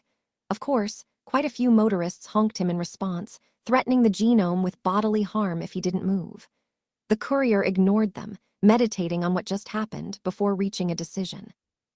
I'm changing hotels, Ryan promised, driving back to Renesco. This city isn't safe at all. He wondered if inns were insured against terrorist attacks. Not to change a winning day, Ryan redid everything like last time. He arrived at Renesco's place, waited for Ghoul to get in, then smashed the psycho with his Plymouth from behind. However, as he opened the trunk to grab his baseball bat and finish the job, the courier felt a pang of guilt. Could he live with such laziness? Beating an old bag of bones the exact same way, over and over again. Couldn't he give this moment a little more dignity and uniqueness? For the sake of novelty, Ryan grabbed his shotgun instead. He waltzed toward Ghoul and shot him in the left knee before he could even realize what was going on. The undead bastard almost collapsed, but managed to hang onto the counter. Hey, are you all right? The courier asked his favorite target practice companion. You don't look all right. You shot me, the psycho snarled, half surprised, half angered. You shot me in the leg. Do you need to go to the hospital? Ryan asked with kindness, reloading the shotgun. I'm going to. Ryan shot Ghoul in the other knee, making him collapse to the ground screaming. You bastard. And now you do. The courier had the feeling they were going to do this routine a lot. After shooting Ghoul everywhere it mattered, and even places where it didn't, Ryan paid off Renesco and the private security before diverging from the previous loop. Having learned his lesson from last time, Ryan chose another hotel, one where he hopefully shouldn't have his room firebombed, a place away from the tourist areas. He drove south, towards the plebeian district, and he could already see the reason for the name. As soon as he left the strip and tourist hotspots, the architecture changed. Casinos and nightclubs vanished, replaced with 3-story apartment buildings clustered together and narrow alleys. Small markets and cafes gave off a tantalizing smell of food. Eventually, Ryan reached the Arab district, which he recognized by the billboard ads, most written in Arabic and Turkish, although he caught a little Spanish here and there. The locals called it Little Maghreb from what Ryan had heard. He drove by a perfect replica of the Synagogue of Turin. Ryan had visited the original, although he had needed a hazmat suit to survive the trip through the irradiated city, standing next to a mosque. Both buildings were slightly derelict, showing how little Dynamis and other corporations cared about maintaining religious sites. However, the site that caught his attention was a hill at the south, which seemed to be the city's highest natural point. An enormous estate stood atop it, roughly the size of the Vatican, and whose architecture was clearly inspired by antiquity work. It included an oversized, multiple-floor Roman villa, fountains, a private park, and even a smaller replica of the Greek Parthenon. Clearly, whoever lived there had a huge god complex. Why the obsession with marble columns, though? Why did nobody ever add obelisks for diversity? And strangely, nothing was built around that estate for kilometers, and only one way led to the summit, the hill being surrounded by a fortified fence and security forces. Curious. Ryan had a good idea who inhabited those halls, and so decided to stay as far away from it as possible. Yes, there were a few people against whom Ryan didn't dare to test his immortality against, at least not yet. Especially now that he had a lead on Len after so many years. His hotel was a lot dirtier than the previous one. The owner had traded security cameras for cockroaches in the walls, and Ryan's bed smelled of bliss, that mushroom drug everyone consumed nowadays. Someone even drew a dick graffiti in the shower, alongside a number to call a prostitute. Ryan did the sensible thing. He called out of curiosity. "Yeah," a male voice answered. Ryan glanced at the graffiti, then ended the call without a word, chuckling to himself. Some things never changed. The next morning, like in the previous loop, Ryan did science in his underwear. This time, though, he focused more on reinforcing Fisty to prevent the ice trick that allowed Ghoul to jam it in their last encounter. The courier couldn't have his weapons underperform while beating up an old bone yeller. He also did Dynanet research about sightings of submarines and bathyspheres in the local Gulf, but found nothing. He did learn that the old island of Ischia, the one he had seen while driving on the coast, was a toxic ruin since Mecron bombed Italy back to the Stone Age. Unlike other areas, corporations never bothered to renovate it. The Augusti had to send those crates somewhere, and there must have been a reason why they used genius-made submarines rather than boats. Maybe it was to send supplies to the island. He couldn't prove it, but Ryan had a good feeling about it. A knock on his window interrupted his research, like the sight of a familiar winged heroine. Ryan replayed the same conversation as last time, except on the 3rd floor rather than the 10th.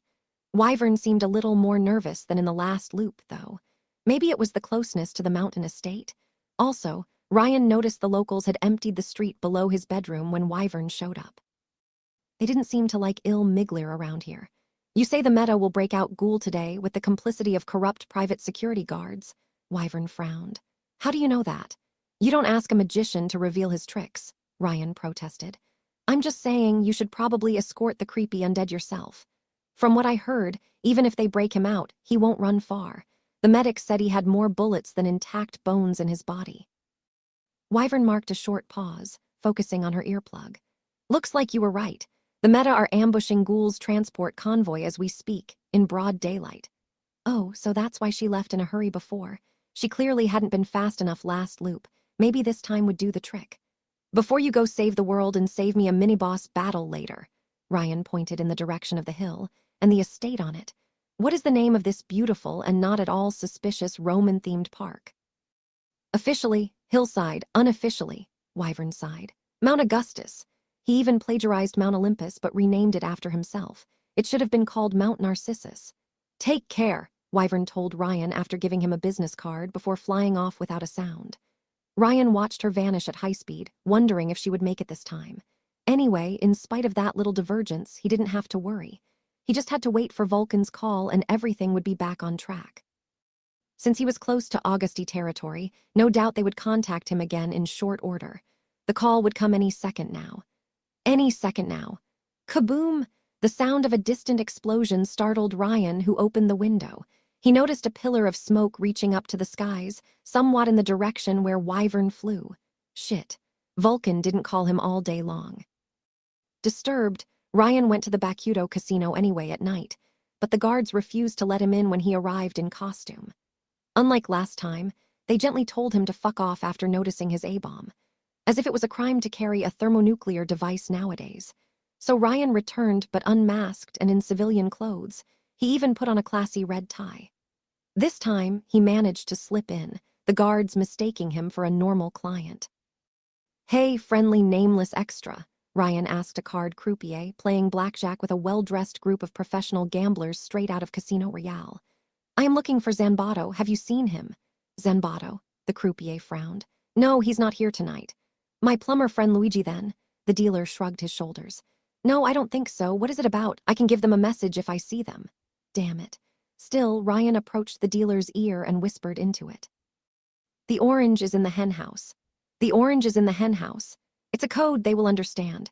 Their lives depend on it, so don't screw up." The dealer nodded seriously, promising to deliver the message. But still, goddammit. Clearly things had gone off the rails somewhere, but what caused it? Shooting Ghoul, the hotel's switch, warning Wyvern about Ghoul's escape. Whatever it was, it made him fall off the Augusti's radar or changed their priorities, just when he finally found a lead on Len. Ryan stayed at the casino just in case, playing for hours. Knowing the results of every game, he accumulated quite a nice sum at the roulette and Coliseum bets, although he was very careful never to overplay his hand. Having entire lifetimes worth of cheating experience, the courier had mastered the art of looking like a professional gambler, sacrificing money when needed, discussing overcomplicated probability theories with other players, and faking nerve-wracking tension while waiting for the results. He also played legitimately at poker and blackjack, not even using his time stop to look at his rival's hands. In the end, the main defense against anti-seer methods was banality. Seers were rare and usually obvious, always trying to win it big, while skilled gamblers and talented amateurs were legion. Ryan just had to convince guards he belonged to the latter group, winning high but believable amounts, and it did the work. Ryan usually enjoyed these tricks, but his heart wasn't in it. Instead, he kept asking himself questions. Should he go to the supply run at the harbor even without being invited? It could get him right back on the Augusty path, but Ryan wasn't sure if it would even happen now. Also, who killed him in the last loop? The Meta were the obvious suspect, but it could also be an unrelated hit.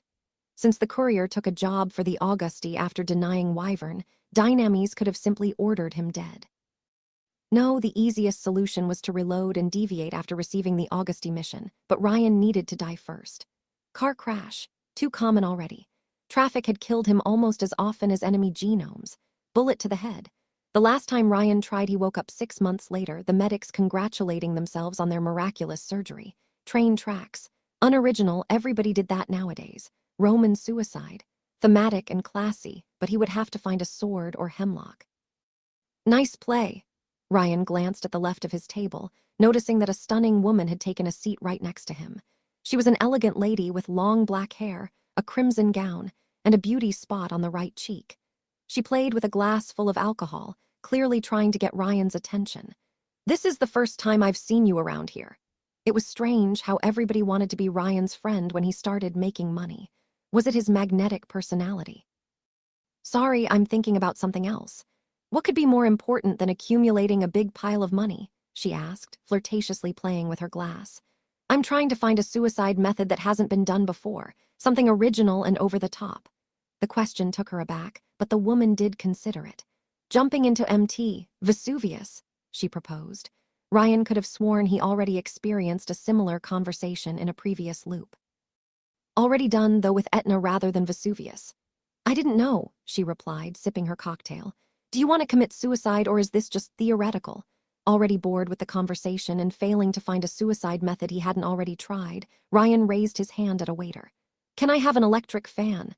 "A fan, sir?" the waiter asked, confused. Ryan answered by giving him a €300 tip. 1 minute later, he had his fan. While he took most of his winnings for himself, the genome piled up thousands of euros banknotes in front of the fan, aiming for the center of the casino. The woman at his side probably guessed what crossed his mind, if the flash of recognition in her eyes was of any indication.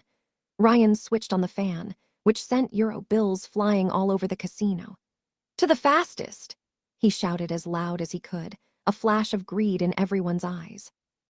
When the genome exited the Bakudo, all the locals were fighting over the bills, the woman included. Even the bouncers and the staff tried to grab a fistful. Ignoring the chaos he started, Ryan glanced at Wyvern's business card and the Dynames logo on its back. Should he check them out? No. Len was his priority, his only priority. He was tired of these long years of loneliness, and he wanted to find her at all costs. The Augusty had provided him hints already. Ryan knew people used her genius technology, and that people traded such devices in Rust Town. If the Augusty path was closed to him for this loop, then he should try to figure out where they could have obtained the bathyspheres.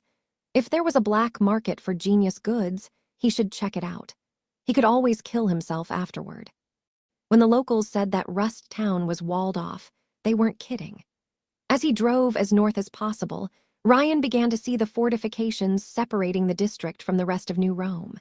They weren't so much walls as a mix of tall steel cylinders, wired fences, mounted cameras, and surveillance systems. Trained genomes occupying watchtowers pushed back clouds of pollution away from the touristic areas and into Rust Town with wind manipulation, so rich people wouldn't breathe the same air as the lower classes. Since they all seemed to produce currents of air, Ryan assumed they used the knockoff elixir marketed as Tempest. That gave its user minor aerokinesis. As he drove around the fortress in search of an entrance point, the genome put on Dynami's radio, listening to the news.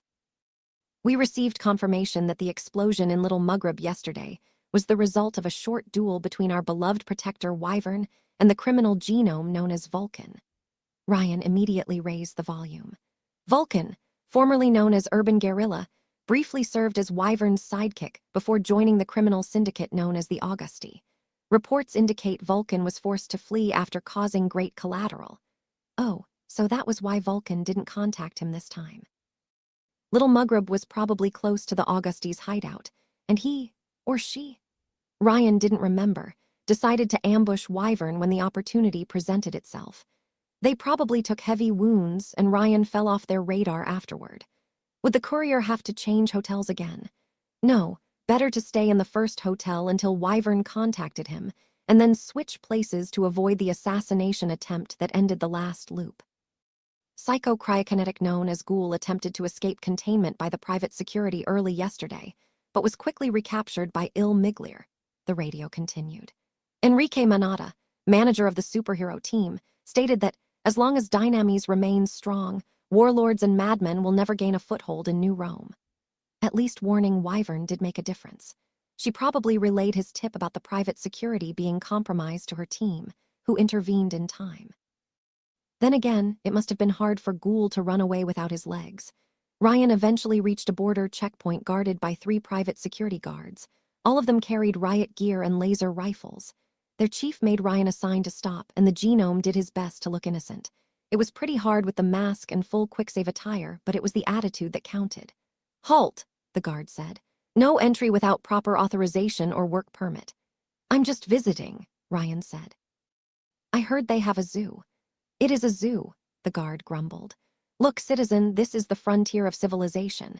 Beyond is the untamed urban wilderness, and we're the only people standing between New Rome and the hordes of barbarians who would tear it down. Well, when I see you, I do fear for civilization." "You should," the man replied, missing the obvious sarcasm. "So if you want to pass with proper authorization, you will have to contribute to our community's mutual defense." "Sure," Ryan replied. "You aren't going to check my car for drugs, weapons, or anything dubious. I swear, I'm clean as the day I was born. Depends on how much you contribute to the community." No wonder that the Augusti and Meta could get in and out so easily. Since the guards weren't even trying to hide their corruption, they probably had very few surprise inspections. The second he passed the checkpoint, Ryan understood why they called it Rust Town. First and foremost, the air quality dropped drastically, even worse than the harbor. The smell of rust and chemicals was so pervasive, the courier wondered if someone dumped toxic waste out in the open. Ryan had to raise his car's windows and activate his mask's air filter just to make it bearable. Almost every house and 3-floor apartment buildings had fallen into a state of disrepair. Windows were broken, cinder block walls were covered in graffiti, some even crumbling. The neighborhood was positively claustrophobic, narrow streets forming a labyrinth of alleys almost too small for his car to move in, fire escapes casting them in shadow in spite of the daylight. Streetlights didn't work well, and a thick layer of smog colored the world in sickly yellow. Every piece of metal seemed to rust, probably due to the pollution. Even Ryan, who had seen it all, felt appalled by the locals' living conditions. Squatters had overtaken everything, dealers openly peddled bliss to homeless people, and the locals avoided Ryan's gaze when he looked at them. They all wore scarves, face masks, or other protections against the gas, even the children. At one point, the driver drove past a corpse, left to rot in muddy waters due to an overflowing sewer entrance. A pack of wild dogs waited nearby next to a pile of trash, perhaps waiting for Ryan to leave to feed. Ryan had made jokes about everything, but he couldn't muster the energy for humor today. Seeing a dealer who didn't avert his gaze, he lowered his window to ask where he could find genius-made tech. The local gave the directions for a place called Polly's Shop, although not before trying to sell Ryan a gram of bliss for an outrageous sum. It appeared prices had gone up since the meta started hitting the local dealers, suppliers. Ryan didn't have any trouble finding Polly's Shop, mainly because he had garish neon lights on his establishment sign. although the man could have chosen a wider, dead-end alley for his establishment. The genome parked his car in front of the door, grabbed his coil gun just in case, and then walked in. "Here's Johnny," Ryan shouted, opening the door without knocking. The shop could be more aptly described as a disorganized garage, with shelves made of accumulated junk. It was a true and poorly ventilated wilderness of tools. Scavenged car parts hung from the ceiling, and bulbs provided as little light as possible. The man behind the counter was a scrawny, balding little man in his 40s, half French, half British. Ryan could identify these strange creatures on sight. In response to his unforgettable entrance, the shopkeeper had immediately raised a rocket launcher at his client, probably scavenged genius tech from the design. "You." A flash of recognition flashed in Polly's eyes behind his goggles. "It's you." "Yes, me." Ryan was so happy he had become so famous people recognized him on sight. "Are you one of my fans? I knew I had a few." "A fan," the shopkeeper almost choked, aiming the weapon at Quicksave's face. "You maniac, you destroyed my old workshop in Otranto." "I did that?" Ryan asked, confused. "When?" "2 years ago, you crashed a plane on it and then you gave me a letter," Polly snarled. "You had been hired to deliver my mail, and you said you wanted to make an unforgettable entrance." Well, it did sound like something he would do. Ryan observed the man with attention, and he seemed vaguely familiar. "But nope, nothing. Maybe." Quicksave shrugged his shoulders. "You don't remember?" Polly asked, astonished. "Well, you clearly took it more personally than I ever did." When he realized the poor man may have been forced to live in this dump because of him, Ryan instantly regretted his joke. "Sorry, maybe I can pay you back for the bother."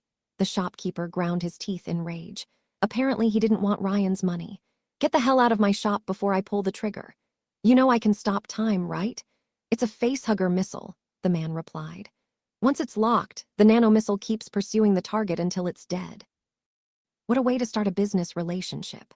Normally, the courier would have taken the hint and left the shopkeeper alone, but he had a mission to fulfill. His coil gun lowered in one hand, Ryan searched in his coat, ignoring Polly's weapon. He brought out the plushie. At the sight of this white, beautiful rabbit plushie, Polly's face lost all colors. "You know what this is," Ryan said, wagging his ultimate weapon at the shopkeeper. "If you do lower your weapon, I'm going to press the on button. We're in an enclosed space and you can't control it. Neither can you." Ryan raised his thumb, preparing to activate the switch on his WMD's back. "I'll do it." "Don't do it," Polly threatened to pull his weapon's trigger. "Emma, do it." The pressure in the room grew, Polly shaking until his nerves gave away. "Fuck," he said, dropping his weapon on the counter. "How could you do that to a plushie, the most adorable thing, and you turned it into? It sounded like a good idea at the time." Quicksave argued, putting the plushie back in his coat for everyone's safety. "I'm looking for homemade genius tech." "Ah, I can't help," Polly laughed, happy to be as useless to Ryan as possible. "You couldn't have picked a worse moment. The junkyard is closed, nobody sells anything." "I'm not looking to buy," Ryan replied, glancing at the establishment with disappointment.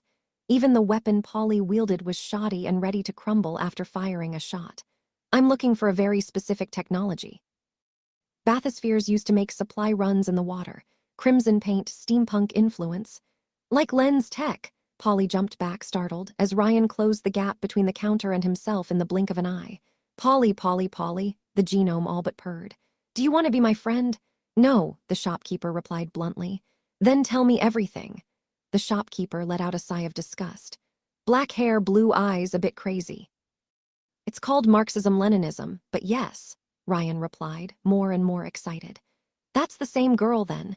She arrived in Rust Town 6 months ago, calling herself the Underdiver." Ryan never heard of that nickname. To his disappointment, Quicksave and the Underdiver didn't sound well as a comedic duo. Maybe Q and U, the Undersavers. Just one of the geniuses trying to do business without Dynamis or Augustus recruiting them, see what I mean? There used to be a big black market here for genomes like her, who don't have enough resources to be self-sufficient, but wanted to remain independent from big groups. Ryan nodded, silent, and entirely focused on the shopkeeper. The rapturous attention seemed to disturb Polly, but it only encouraged him to speak faster. Anyway, she had managed to make herself an armor from scavenged stuff. It looked like an old-world gym diving suit. She kept asking me for parts to maintain it, so we met often. "Did it have a minigun?" Ryan asked. Polly made a strange face. "How do you know that?" Because he knew her perfectly. "Please continue." Anyway, she sold some of her inventions to the Augusti to make ends meet. You must know that she was very passionate. Ryan nodded knowingly. She ended up attacking a chemical plant owned by Dynamis to protest about the working conditions there. That was Len all right. Always with that strange, almost cute sense of justice, obsessive desire to protect the weak, and hatred of private ownership. And then, what happened? What happened? Guess what happened? The private security attacked her workshop and caught her. I heard rumors that the Augusti broke her out, but nothing from her afterward. She vanished. This confirmed that the Augusti were likely the one true path to Len and should be favored, although the fact the private security captured her means they probably had a file on her. Still, that was more information he had learned since forever. Ryan was in a good mood, an exceptional mood. For this information, Polly, he decided on a whim, I shall grant you a wish. Grant me a wish, the shopkeeper frowned in disdain. You think you're Robin Williams, finally, a man of culture in this dissolute city. Of course not, I can only grant one wish, not three. Polly prepared to blow him off before marking a short pause. A thought crossed his mind. You aren't kidding, you are serious. Whatever it is, I'll fulfill it. No matter how many tries, Quicksave always honored his word. What do I have to lose? Nobody else will do anything about it. Polly put his hands on the counter, joining his fingers. You know, a psycho gang moved into Rust Town recently, the Meta Gang. You want me to Tarantino them? He nodded in confirmation. They've taken over the junkyard where most exchanges take place a few days ago, and then things got worse. They get worse every day. The genomes, they kill them and drain their blood. The normies, they abduct straight off the street. I don't know what the psychos do with them, but you don't see them again. Polly clenched his teeth. Even kids have gone missing. A chill went down Ryan's spine, and his heart hardened. As he had told Zanbato, kids were sacred for him. Especially since he got along with them better than adults, and he had had a crappy childhood himself. Does the private security know? They know, they just don't care. Private security only protects key infrastructure like the power plant or the water treatment station, which I have to admit, they do zealously. The rest are just frontier guards who couldn't care less about what happens within the walls. Polly sneered in disgust. They don't give a shit if a few homeless, junkies, and lowlifes go missing. The psychos are doing them a favor, cleaning out their glitzy city's trash. What about Wyvern and Il Miglier? Wyvern gets in a fight with a lone meta sometimes, Polly admitted. But she's the only one who cares, and she can't be everywhere. Until the meta kill too many workers, assault tourists, or steal an elixir shipment, Dynamis won't lift a damn finger. Wait, Ryan interrupted him. The meta have been here for days, and they haven't attacked Dynamis' elixir shipments or genomes. Polly shook his head. That's odd, the genome pointed out. Psychos don't act like that. They usually make a mess of themselves trying to get knockoff elixirs to feed their addiction. Things escalate with locals, and then they go on a rampage. It's always the same pattern. He should know, he had lived with one. And yet these psychos were awfully restrained by their kind standards. Come to think of it, from what he had heard, the meta hadn't attacked Dynamis' infrastructures at all. They only tried to drive the Augusti out of Rust Town. The reason was easy to guess. Dynamis couldn't care less about the area unless its buildings or agents were attacked. If ignored, they wouldn't lift a finger. Ryan had thought the metagang had come to New Rome to fuel its addiction, but clearly something else was at work. Unfortunately for Polly, Len was Ryan's only priority for now. But he would honor his word, no matter what it took. I will fulfill your wish in my perfect run, the genome promised. I swear. Your perfect run, you're jogging. It's the perfect ending, Ryan explained. It was a concept he had developed over his endless wandering. If he gathered every piece of information possible about a given place and inhabitants through his loops, then he could create the optimal situation. He would then dedicate his last loop to creating the perfect chain of events, which guaranteed the best outcome by his standards. Then, and only then, would Ryan create a new save point and move on. After learning where to go to reach the junkyard from its occupant, Ryan left Polly's shop through the door and prepared to drive straight into the meta's nest. But then a bug landed on his Plymouth, flattening it. Ryan froze as an enormous, 3 meters tall monster crashed on his car, crushing the roof, destroying the window, and shattering the engine. The creature looked like a twisted fusion between a human and a mosquito, a monstrous insect with a black exoskeleton and crimson flesh beneath. Its eyes set on Quicksave with hunger, his claws raised. I knew, the mosquito rasped, his voice closer to an insect's buzzing than a man's words. I smelled a rat sneaking eye. My car. Ryan screamed in horror, his sudden wail startling the psycho. The courier immediately stopped time, rushing to his Plymouth Fury and checking on its health. Could he save it? Could he save it? No, the damage was too extensive. Ryan was overwhelmed with fury and quickly considered going on a Kill Bill rampage, first against the mosquito, then every psycho he could find. He would show them the terror of hell unending, a curse straight out of Tartarus. But Ryan couldn't bear to live without his beloved Plymouth. With a depressed sigh, the courier grabbed a small metal sphere from his coat and let time resume. You see this? He raised the sphere at the psycho. You see this? What is this, a ball? Now look at my car, which you destroyed, then back to the ball. It's an A-bomb. Click. Now catch. Ryan tossed the bomb at the mosquito, who caught it with his hand due to sharp reflexes. The psycho looked at the weapon, then back at Ryan, confused and horrified. Nobody touches my car, Quicksave said. Nobody. As Rust Town exploded in a burst of nuclear fire, vaporizing the two superhumans with a flash of searing light, Ryan felt happy.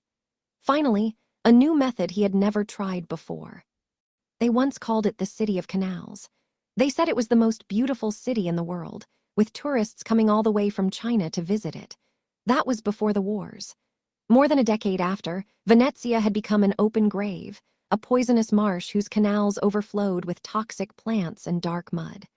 Some islands had sunk, their supports destroyed by Mecron's drone bombardments. Most houses had fallen into disrepair, invaded by worms and insects, their rooms full of old human bones. Meanwhile, the city's outskirts had been taken over by raiders, who used boats to attack coastal communities. At least, they did until yesterday, until Ryan's group arrived. It wasn't the teens' choice, though. Len's dad basically dragged them there from the city of Romano when he heard the local raiders had genomes among their number. That maniac could never resist the lure of easy targets, leaving the rest of them to salvage stuff while he went hunting. The wiser bandits had fled without looking back. The others had perished, their exsanguinated corpses tossed into the waters. Genomes and normies both. Nobody could defeat Len's dad. Nobody. Except maybe Augustus or Leo Hargraves, but so far they hadn't met. His face covered by a scarf to protect him from the foul air, Ryan chased away these dark thoughts and glanced at the stone house in front of him. Dusty, half-rotten books were piled up in its courtyard, forming a strange staircase to climb above the walls nearby. Riri, Len called him from within. Come, I've found a treasure. Curious, the 16-year-old teenager stepped inside the house while whistling. As expected, it was some kind of library, albeit one unlike anything Ryan had ever seen. Piled-up books formed a true labyrinth of walls and twisting turns, to the point they could probably crush him dead if they ever collapsed. Unlike other areas of the city, vegetation hadn't taken over, and marauders had clearly ignored the building. Nobody respected culture nowadays. He found Len on a boat. Literally. The owners had moved a gondola inside the library before filling it with books. His best friend laid on her back atop a pile, reading something. Hey, shorty. A tomboyish girl his age, Len was a tiny bit smaller than Ryan and disliked being called out on it, so of course he teased her mercilessly. You're reading Gulliver's Travels.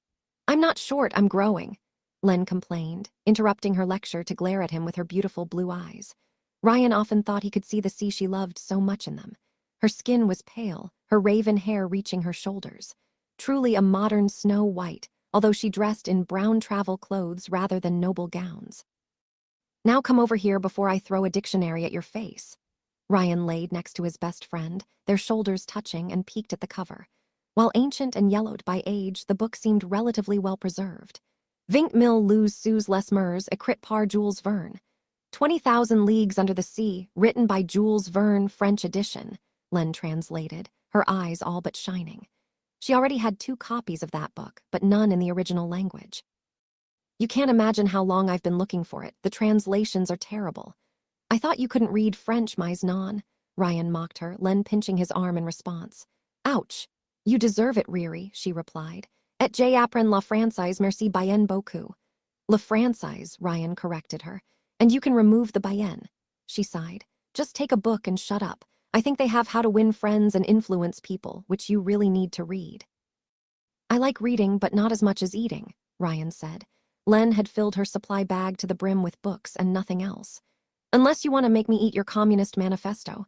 If you do that, I will eat you, Riri, with a fork. She waved a hand at the library. This place wouldn't have become a toxic dump had the communist revolution happened. Maybe it would have been a gulag instead, Ryan replied, delighting at teasing her beliefs. People messed it up, but the concept is right, Len protested, closing her book and putting it on her chest. Is it wrong to think everyone should be equal? No, just naive. It could still happen, Len insisted with cheerful optimism. Everything has been rebooted back to zero, the world has changed. Yes, but not human nature. You're too cynical for your own good, Riri. She closed her book and put it in her travel bag behind the gondola. When do you think Dad will come back? Once he ran out of victims. I don't know. She looked at him in silence, their eyes locking. They rarely had moments of privacy where they could breathe without her father looking.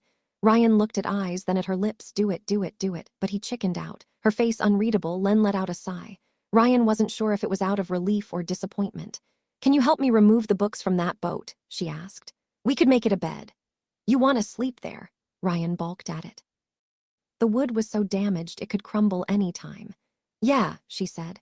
Yeah, I always wanted to have my own ship. Do you know more than 80% of the ocean is unmapped? You want to sleep in the gondola or put it to use? We could find one, she said, daydreaming. A real ship, or make one, sail away like the explorers of old. With or without your dad? Ryan asked the hard question. Len didn't respond, which was an answer in itself. Without a word, she rose back on her feet and started removing the books with Ryan's help. Once they were done, Len examined the boat's bottom, her eyebrows narrowing. She said, thoughtful. Could it be? What? That type of gondola, Len said. Do you know what it is?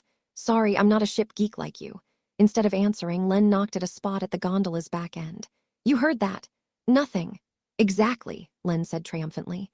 This type of boat often has a hidden compartment. They carried messages, money, or even drugs. You would think marauders already found it, Ryan pointed out. It's not common knowledge, and you must know where to look to find it. All ship geeks know that. She could be so smug sometimes. Also, it's a library. Yeah, Ryan doubted many locals had visited the library, and considering the dust raised when they removed the book, nobody had touched the gondola in years. Pillagers must have examined the checkout and other obvious spots without looking too much into it. Remove that wooden plank, Len pointed at a spot. It's old, it shouldn't be hard. Hey, why me? Ryan complained. It's called work division, she replied with a bright smile. I think you work. If it's work, that means I'm getting paid. I will let you sleep in the gondola, Len winked at him, the things he did for her. In the end, as Len said, the wood was so damaged by time and termites, Ryan had no problem removing the planks with his bare hands. And as she thought, the boat did have a compartment with one hell of a treasure within. A hexagonal metal box with a helix-shaped lock. The two teens could only hold their breath at this finding. No way, Len's eyes widened in shock. Is that what I think it is? I believe so. One of the mythical wonder boxes, sent by the alchemist to the first genomes. The devices which started the last Easter tragedy and the genome wars that followed. Ryan had no problem removing the lock, having spent years breaking into deserted homes to find supplies. The metal box opened, revealing a well-preserved letter and 3 syringes full of swirling liquid. One blue, one violet, and one red. Each bore a swirling, multicolored helix symbol. Elixirs. Ryan opened the letter, Len peeking at the content over his shoulder. The paper was handwritten. Congratulations, Mr. Rossi. You have been selected to participate in a grand sociogenetic experiment of my design. You do not know me, but I know you, Mr. Rossi. I believe that you are a fine specimen of the Homo sapiens species, possessing the necessary skills, intelligence, and genes to lead humanity into the next phase of its biological evolution. I grant you a miracle. This box contains 3 elixirs, selected at random among a selection of over 10 million distributed around the globe. You must have heard about them on the news. Yes, these serums grant a host of health benefits, including a unique power based on the color composition. Green, life. Blue, information. Violet, spacetime. Red, energy. Orange, matter.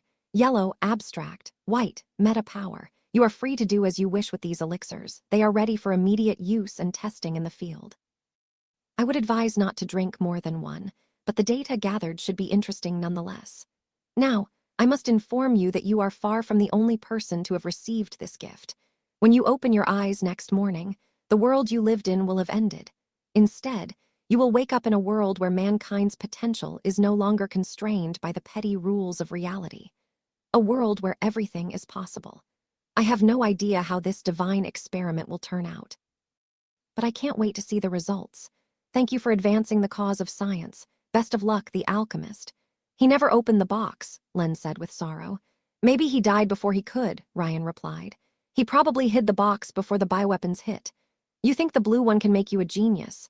Maybe, Ryan replied. Geniuses were a slang for genomes, usually blue ones, with the ability to create advanced technology way ahead of their time.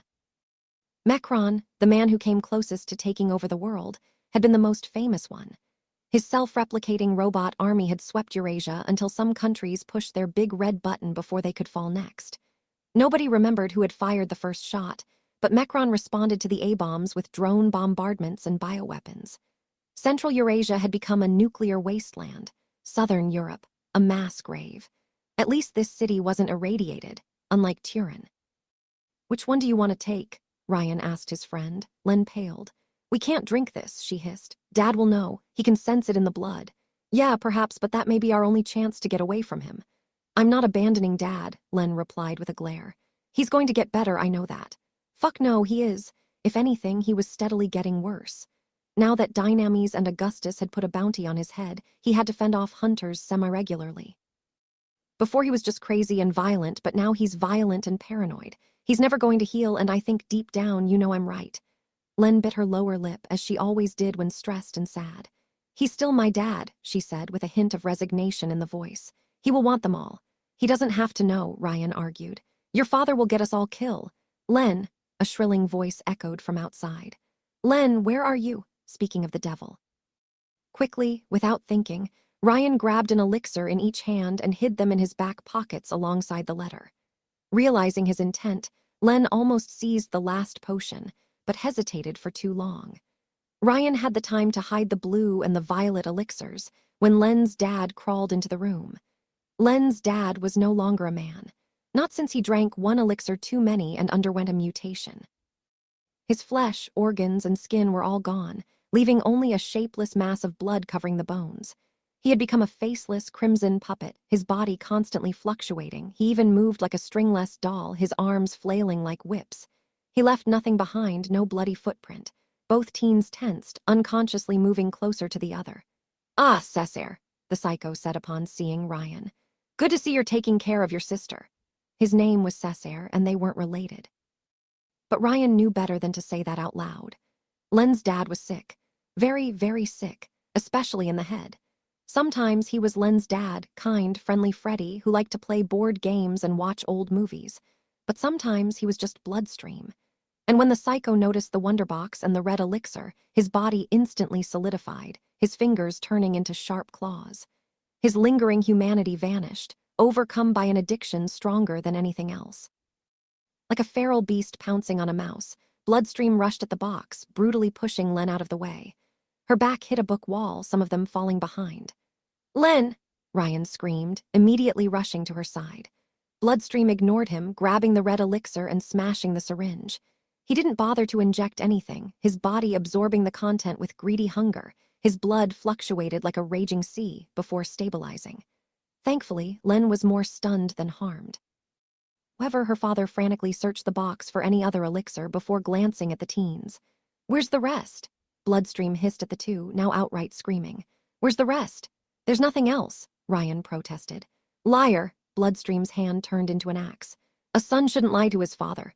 Dad, stop, Len screamed. As if shaken out of his drug-fueled episode, Bloodstream immediately calmed himself.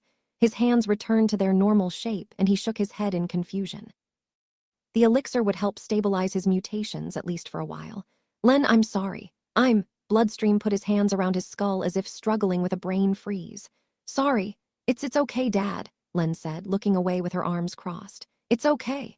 Bloodstream looked at his daughter with concern, his hands moving towards her. However, he backed down when Len flinched at his approach. The psycho remained eerily silent before glancing at Ryan. Cesare. Yes, Dad. Ryan asked, loathing every word.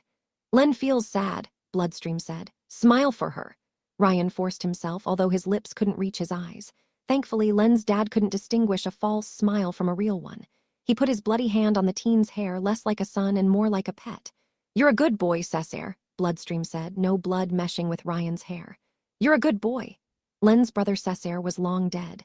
Bloodstream just refused to accept it. Neither teen pointed it out, though. The last time Len's dad had broken out of his delusion, the psycho had almost strangled Ryan. He would have killed him too, had Len not calmed her father. Bloodstream only really listened to his daughter nowadays. Sometimes, not even her. It was always the same pattern. Their group would settle down for a while, Len's dad would have a violent episode, and either he wiped out the locals or they chased him off. The trio would have to move on, because when people realized that they couldn't kill Bloodstream, they went after Len and Ryan. Rinse and repeat. Ryan had lost count of how many places they had crashed over the last few years. One city at a time, they had eventually wandered all the way from Campania to Venezia. Bloodstream had them constantly on the move, chasing after isolated genomes whose elixir he could drain to satisfy his addiction. Pack your things, kids, Bloodstream said. This place is driving me crazy. We're going to Aquiland. You will like it, Len. You always liked water.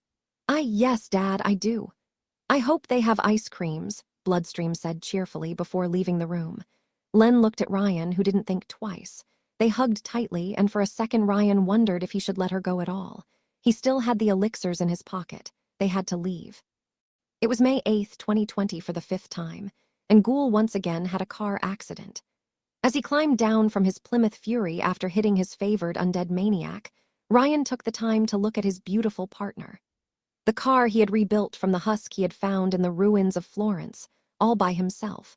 Over the years, Ryan had customized it into a marvel of technology that would make most geniuses envious.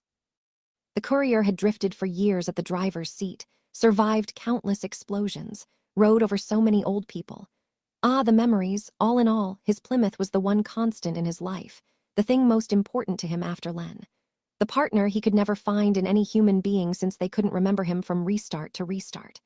I swear, I won't let anyone hurt you again, Ryan whispered to his car while stroking the hood, like a cat. The bad psycho is gone. Are you talking to your car? Renesco asked from behind the bar counter. I'm not the one judging you on your current company, Ryan replied, opening the car's back. Once again, he decided to do something new and interesting for this restart, a method to avenge his car's death upon the Metagang once more. I know this sounds cliché, Ryan told Ghoul, raising the jumper cables while doing his best German accent. But we have ways of making you talk. After delivering a shocked Ghoul to the private security, finishing his delivery and paying everyone off, the courier thought about his next course of action. Intending to return to the Augusti path, without screwing it up this time, Ryan returned to the first hotel he had booked in the city center instead of the southern district. He met Wyvern, warned her of Ghoul's escape, and received her business card. This time, Vulcan contacted him as normal. He went to the Bakudo, met Zanbato, and received his mission. The day afterward, before he left the hotel, he hid a small remote camera in the room. Ryan had already booked a place somewhere else to avoid the assassination attempt, but he also wanted to catch a glimpse of the killer. This time, Sarin showed up alone at the delivery. It appeared Ghoul remained in custody, and the Meta couldn't spare anyone else's backup. Ryan would have wanted to say it had been a hard, tough fight. That he struggled for his life, and that Sarin proved herself a welcome challenge. Instead, the battle lasted 10 seconds. He punched her in the face in the stop time with Fisty. Gas came out of the psycho's mask, and she crashed on the supertanker like before. She could dish out a lot of damage, but couldn't take it. They hadn't even destroyed the old harbor this time. I'm bored, Quicksave complained, while the Augusti finished putting crates in the bathyspheres. The private security hadn't even shown up. Good, Zanbato replied calmly. That means things are running smoothly. I would rather have boring efficiency every day than chaotic excitement. That's what she said, Ryan replied, drawing a cell phone out of his pocket. It was an old pre-war Samsung he had tinkered with, enhancing its performance to match newer devices. With it, he could observe through his bedroom's camera from afar. The camera didn't notice anything strange. According to the thermal sensors, though, someone had flown close to the window, peeked through, and then left. Considering his room was on the 10th floor, definitively a genome. Now that he thought of it, he had glimpsed a flying hero during his first battle with Ghoul and Sarin. Could it be the same person? Does anybody know a flying invisible man or woman around here? Ryan asked. Asking for a friend. Anybody with 100K in their account can buy an invisibility elixir at Dynamis, Luigi replied, closing the bathyspheres after putting the last crates inside. He typed on his phone and the submarines vanished beneath the waves, carrying their supplies elsewhere. For flight, though, the only flyers in town I know of are Wyvern, Geist, Vulcan, Devilry, Wardrobe, Mosquito, and Sarin, Zanbato said. Among them, only Geist can turn invisible. Does he spy on people at night by peeping through their window? Ryan asked. What confused him was that the mysterious visitor didn't enter the room nor leave a bomb behind during this iteration. Did they detect the camera from afar and decided to avoid detection? No, he's bound to one place outside town and can't leave it at all, the Augusti enforcer replied. He's a yellow whose powers activated post-mortem, binding him to his grave. Ah yes, yellow elixirs.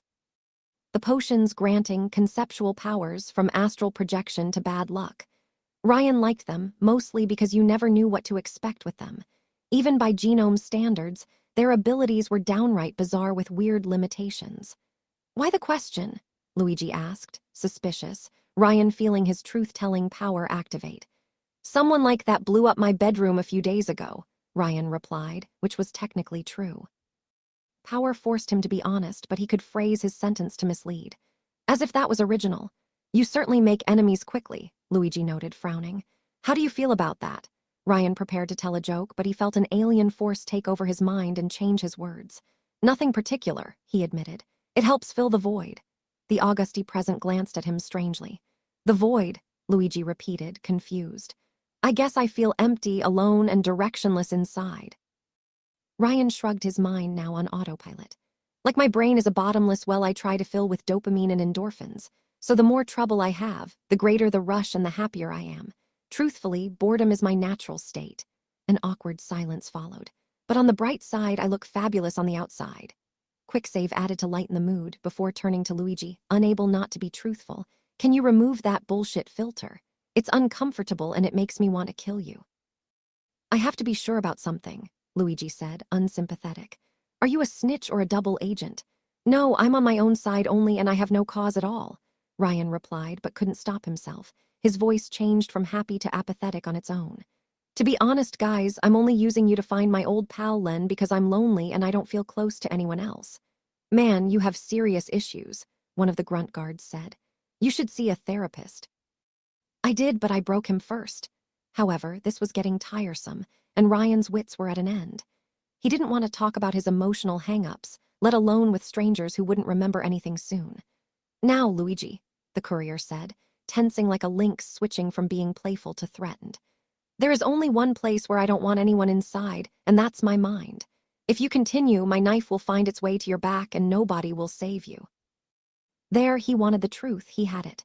Thankfully, the privacy invader took the threat seriously. Sorry for the probing, Luigi apologized, Ryan sensing the effect lifted.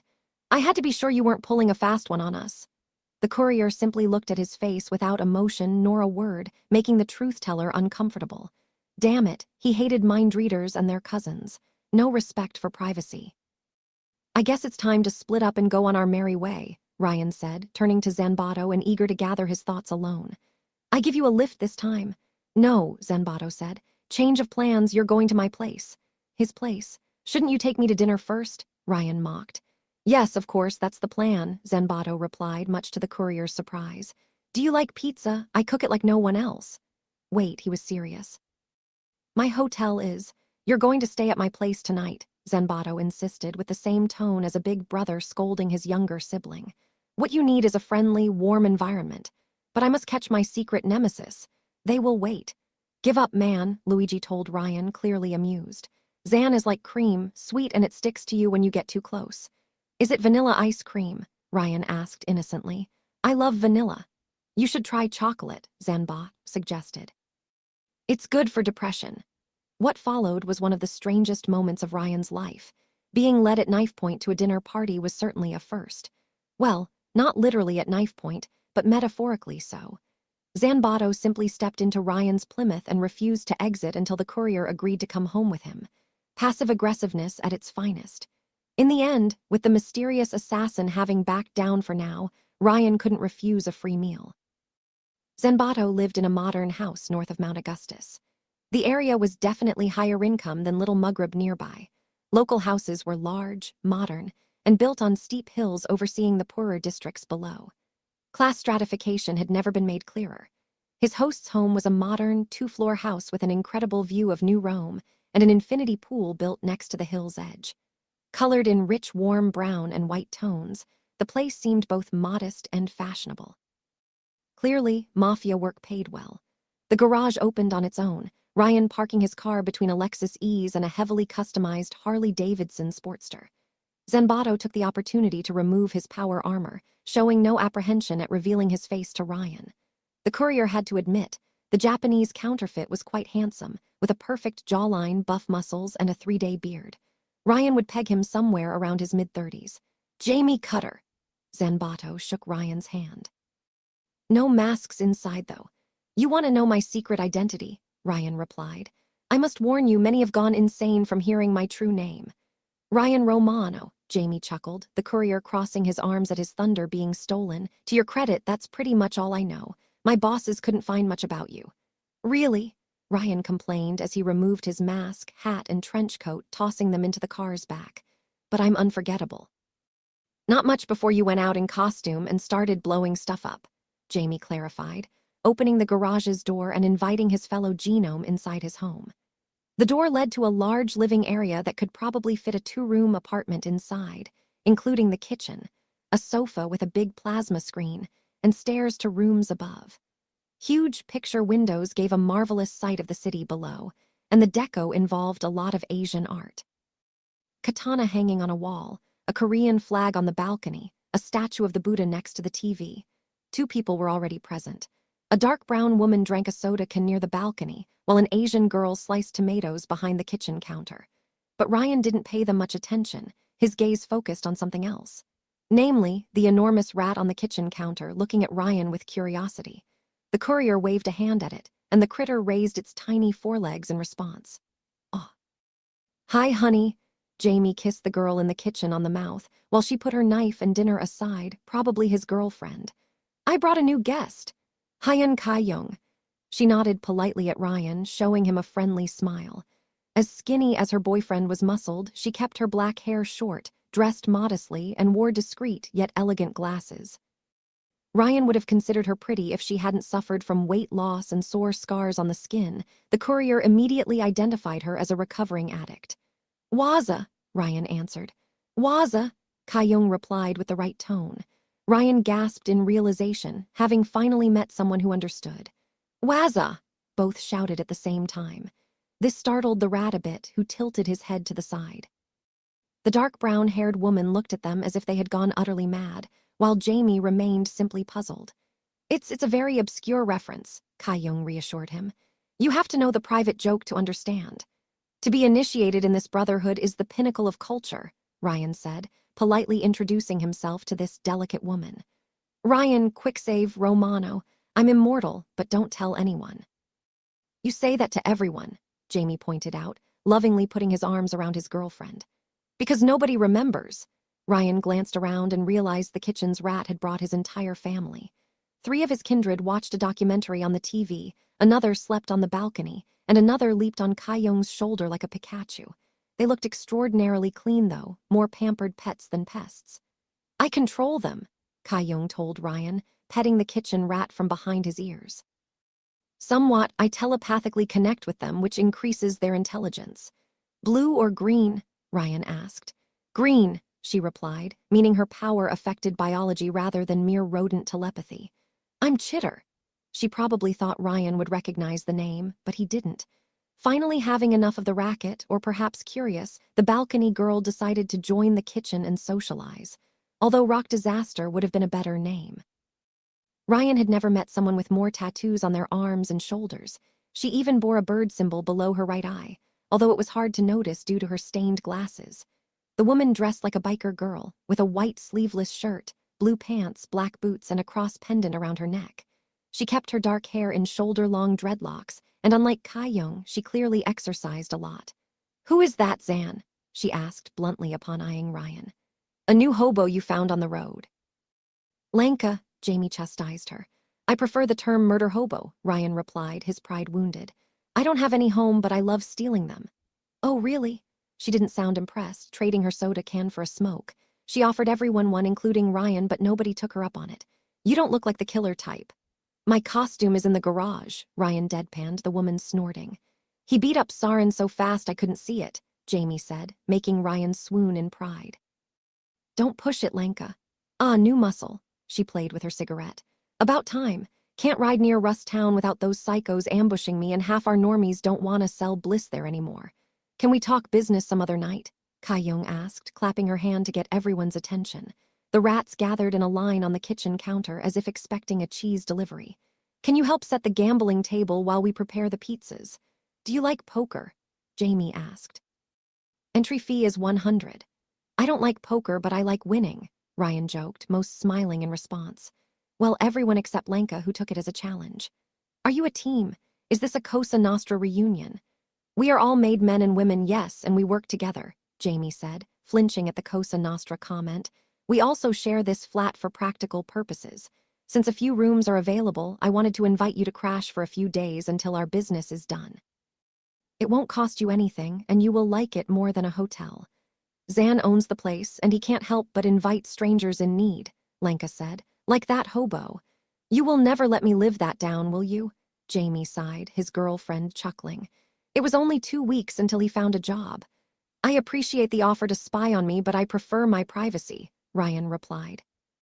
This is a friendly proposal with no hidden strings, Jamie insisted, and much to the courier's confusion, he sounded genuine. Weird guy. Although I do think you would have much to gain by joining our big family, personally and professionally. I'm just looking for Len, Ryan replied, uninterested. Black hair, blue eyes, underdiver. Underdiver. This time the name seemed familiar to Jamie. I've heard that name somewhere. The power plant incident earlier this year, Kai-young said. That was him.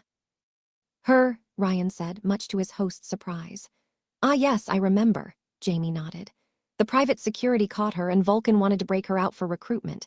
I'm not sure if the weapons division followed through with it, however. You don't work for Vulcan? Ryan asked, confused. Our capo is called Mercury, Kai-young told Ryan. His division oversees gambling and logistics, alongside security work on the side, while Vulcan's group controls the weapon trade. Our bosses cooperate sometimes, but usually every group does their own thing. Gosh, they sounded more like a twisted bureaucracy than a criminal syndicate. Wait, why did Vulcan send me to you rather than recruit me herself? I'm one of the Auguste's primary recruiters, Jamie explained. The capos trust me to evaluate potential new recruits for a first check. If you're here rather than in a trash can, that means you passed, Lenka said, finishing her cigarette and starting a new one. I will introduce you to Vulcan tomorrow, even if you don't want to join, Jamie promised Ryan. That should solve your problem neatly. Until then, you're welcome to live with us. So, what do you say? Ryan considered the proposal. Truth be told, a lot of genomes in the same place should discourage the mysterious assassin from bothering him again, and except Lenka, they seemed like nice people in spite of their criminal background. It could be fun.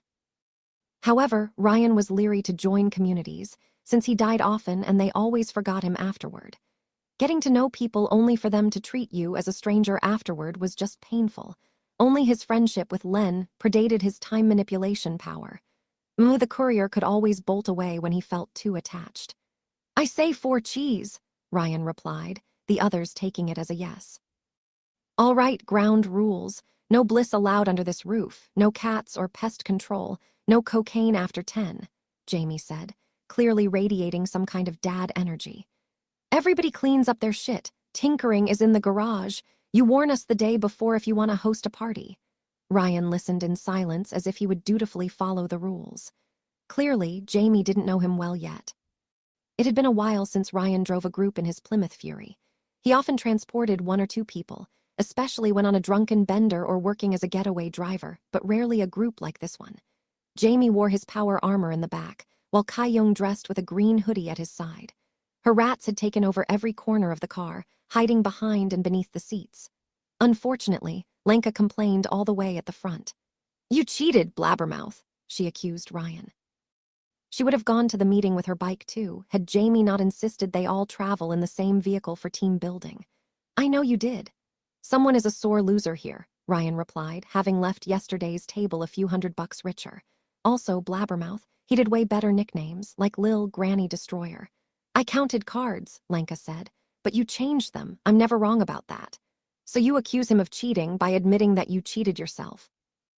Jamie asked, unsympathetic. Of course I cheated, Ryan admitted openly, much to Jamie and Kai-young's surprise. And instead of condemning me, you should learn from it, my young Padawan. Failure is an experience. Then you must be very experienced by now, Lenka shrugged. Clearly, she could give as much as she took. There is nothing more human than cheating. You know who else accused the human race of cheating? Mammoths. They said, hey, these humans, they attack us with bows and spears instead of tusks. It's not fair. Ryan looked at the sore loser. Have you met any mammoths lately, Lenka? Jamie sighed at their bickering. We'll try tabletop games next time. The group parked near Little Mugrub, next to a fortress of stone and steel. The building had been some kind of foundry before the war until Vulcan took it over a few years back. This crimson castle of metal walls, pipes, and reservoirs seemed closer to an old army base to Ryan, though. A lot of grunts patrolled the area, wielding shotguns, grenade launchers, and miniguns. He also noticed a few snipers on the roof, watching every corner of the streets around the foundry. Apparently, it was an open secret that Vulcan's weapon division operated there, but nobody was stupid enough to attack them. Not even the private security and Il Miglir. New Rome truly lived in a cold, warlike era. It was also quite close to the hotel Ryan had used in a previous loop. No wonder Vulcan attacked Wyvern when she moved so close to their headquarters. Also, I want to say I am disappointed in you, ladies, Ryan told Lenka and Kai-young. Only Zanbato and I have costumes. You don't even wear masks. Why would we wear masks when the private security has files on us?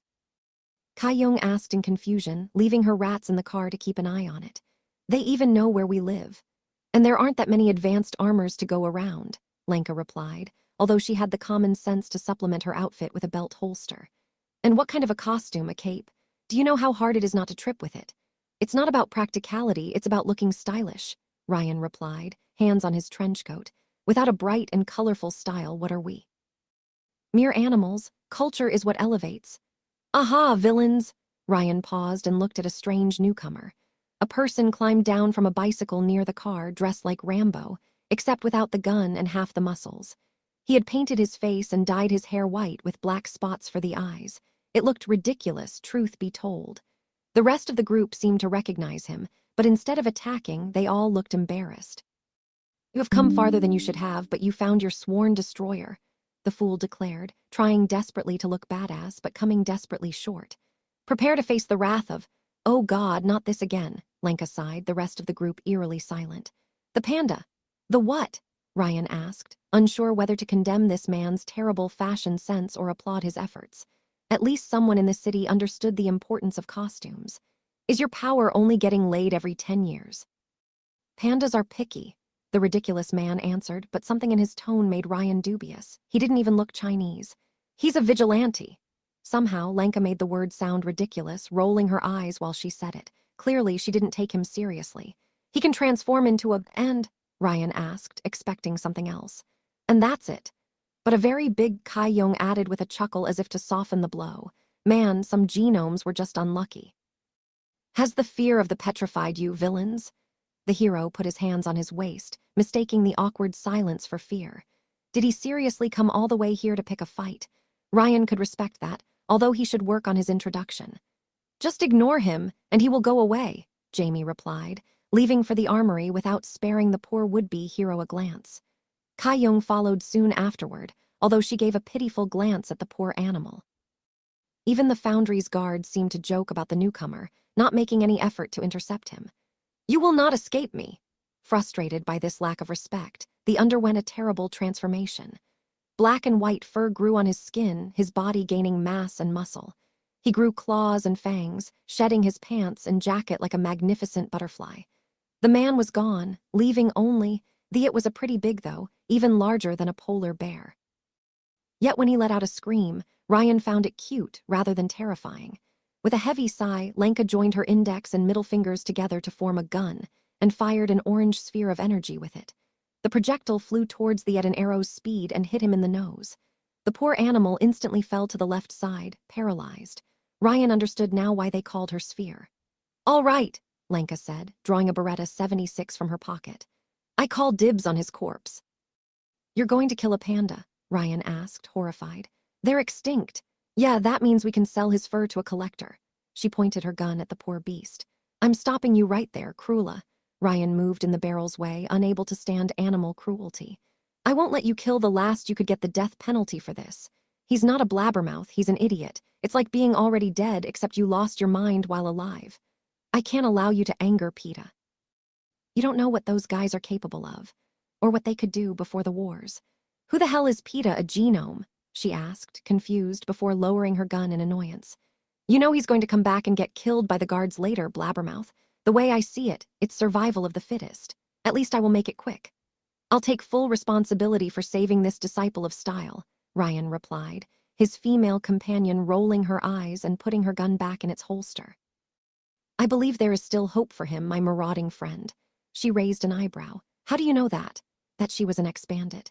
The snake tattoo on your arm, which you tried to cover up beneath other ones, Ryan replied, having noticed that detail during the poker night.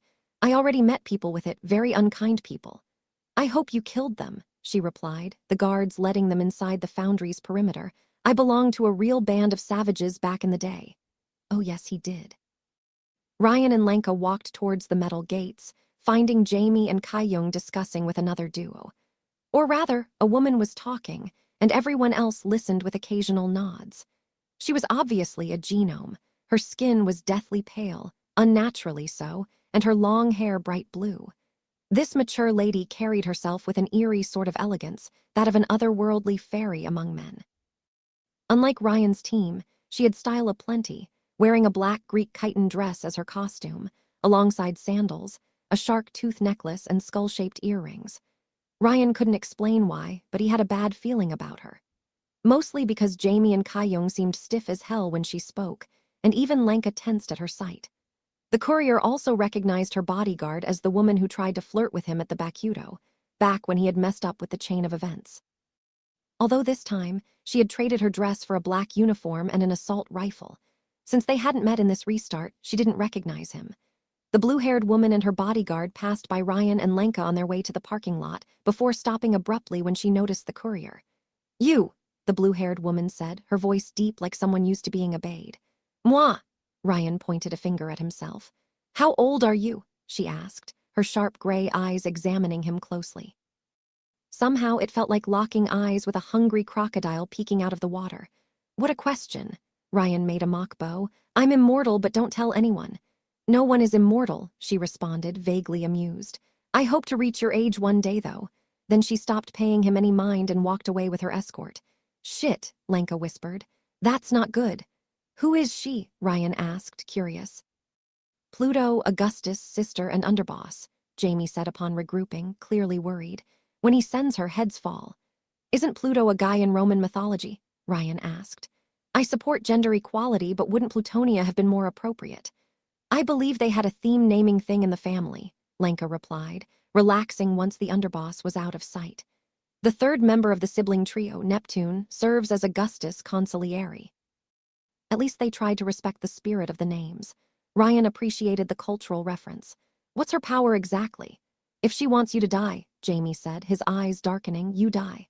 As in what, she vaporizes you with lightning? No, you just die, Jamie interrupted Ryan, a hint of fear and wariness in his voice.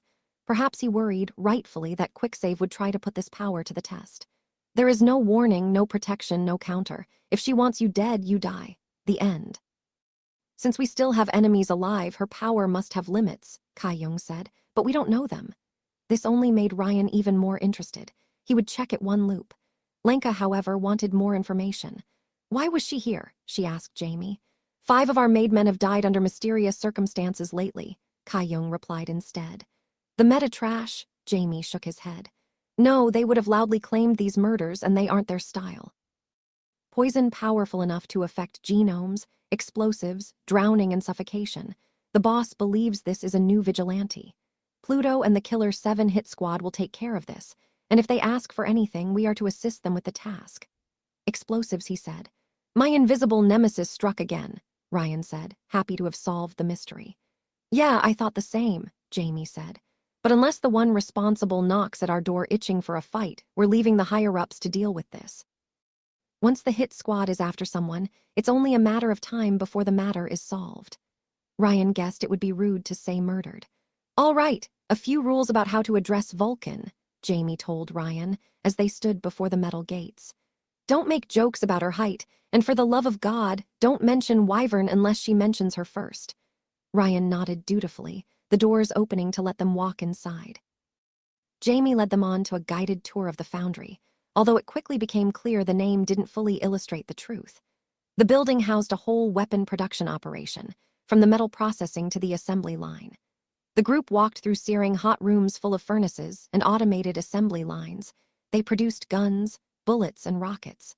Some of the guards even wore variants of Jamie's own armor, albeit bulkier and far more intimidating. Eventually, they reached Vulcan's workshop. It was the quintessential genius's lair, full of bulky devices, glass bulbs providing light, and strange contraptions centuries ahead of modern times. It also had a big robot on standby. Scratch that, it turned out to be an enormous set of power armor, albeit nearly 5 meters tall and with the wideness to match. While humanoid, the suit was so bulky it might as well be called a tank with legs. However, considering the number of miniature turbo reactors and the multi-joint design of the limbs, Ryan guessed the machine could move surprisingly fast in the field. And of course, it had enough weapons to rival a battleship, including a massive rocket launcher on the right arm, cannons, and even beam weaponry. The courier also noticed multiple eye-shaped cameras dispatched all over the machine, perhaps to allow the user to see in all directions. Finally, the machine was plated with gold, probably to show off as much as possible. The builder was waiting for them, drawing plans on a large table. Much like Pluto, in spite of her codename, Vulcan turned out to be a girl. And to Ryan's surprise, she seemed a little bit younger than him biologically. 18, 19. In any case, she was petite, barely 1.60 meters tall, with olive skin, sharp black eyes, and dark hair bound into a bun by a pencil of all things. She dressed rather casually for her station, a mere black shirt, dirtied pants, and unlaced shoes. But when she looked at him, Ryan could see the fierceness in her gaze. I expected someone taller, Ryan told her innocently. Like Wyvern. The room grew incredibly tense. Everyone looked at him as if he were insane, except Vulcan, who gave him a murderous glare.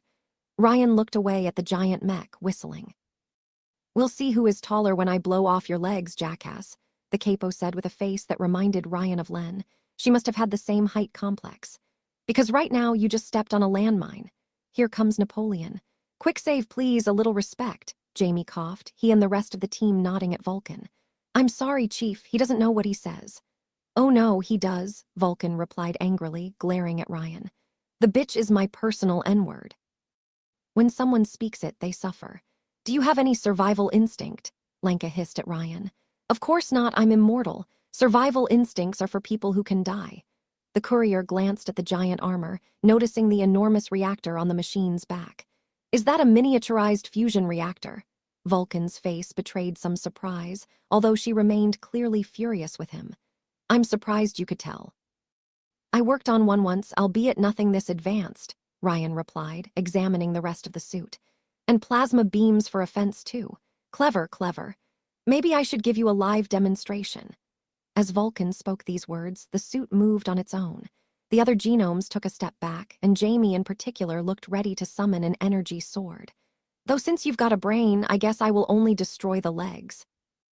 Ryan simply kept observing this marvel of technology, even as it pointed its weapons at his lower half.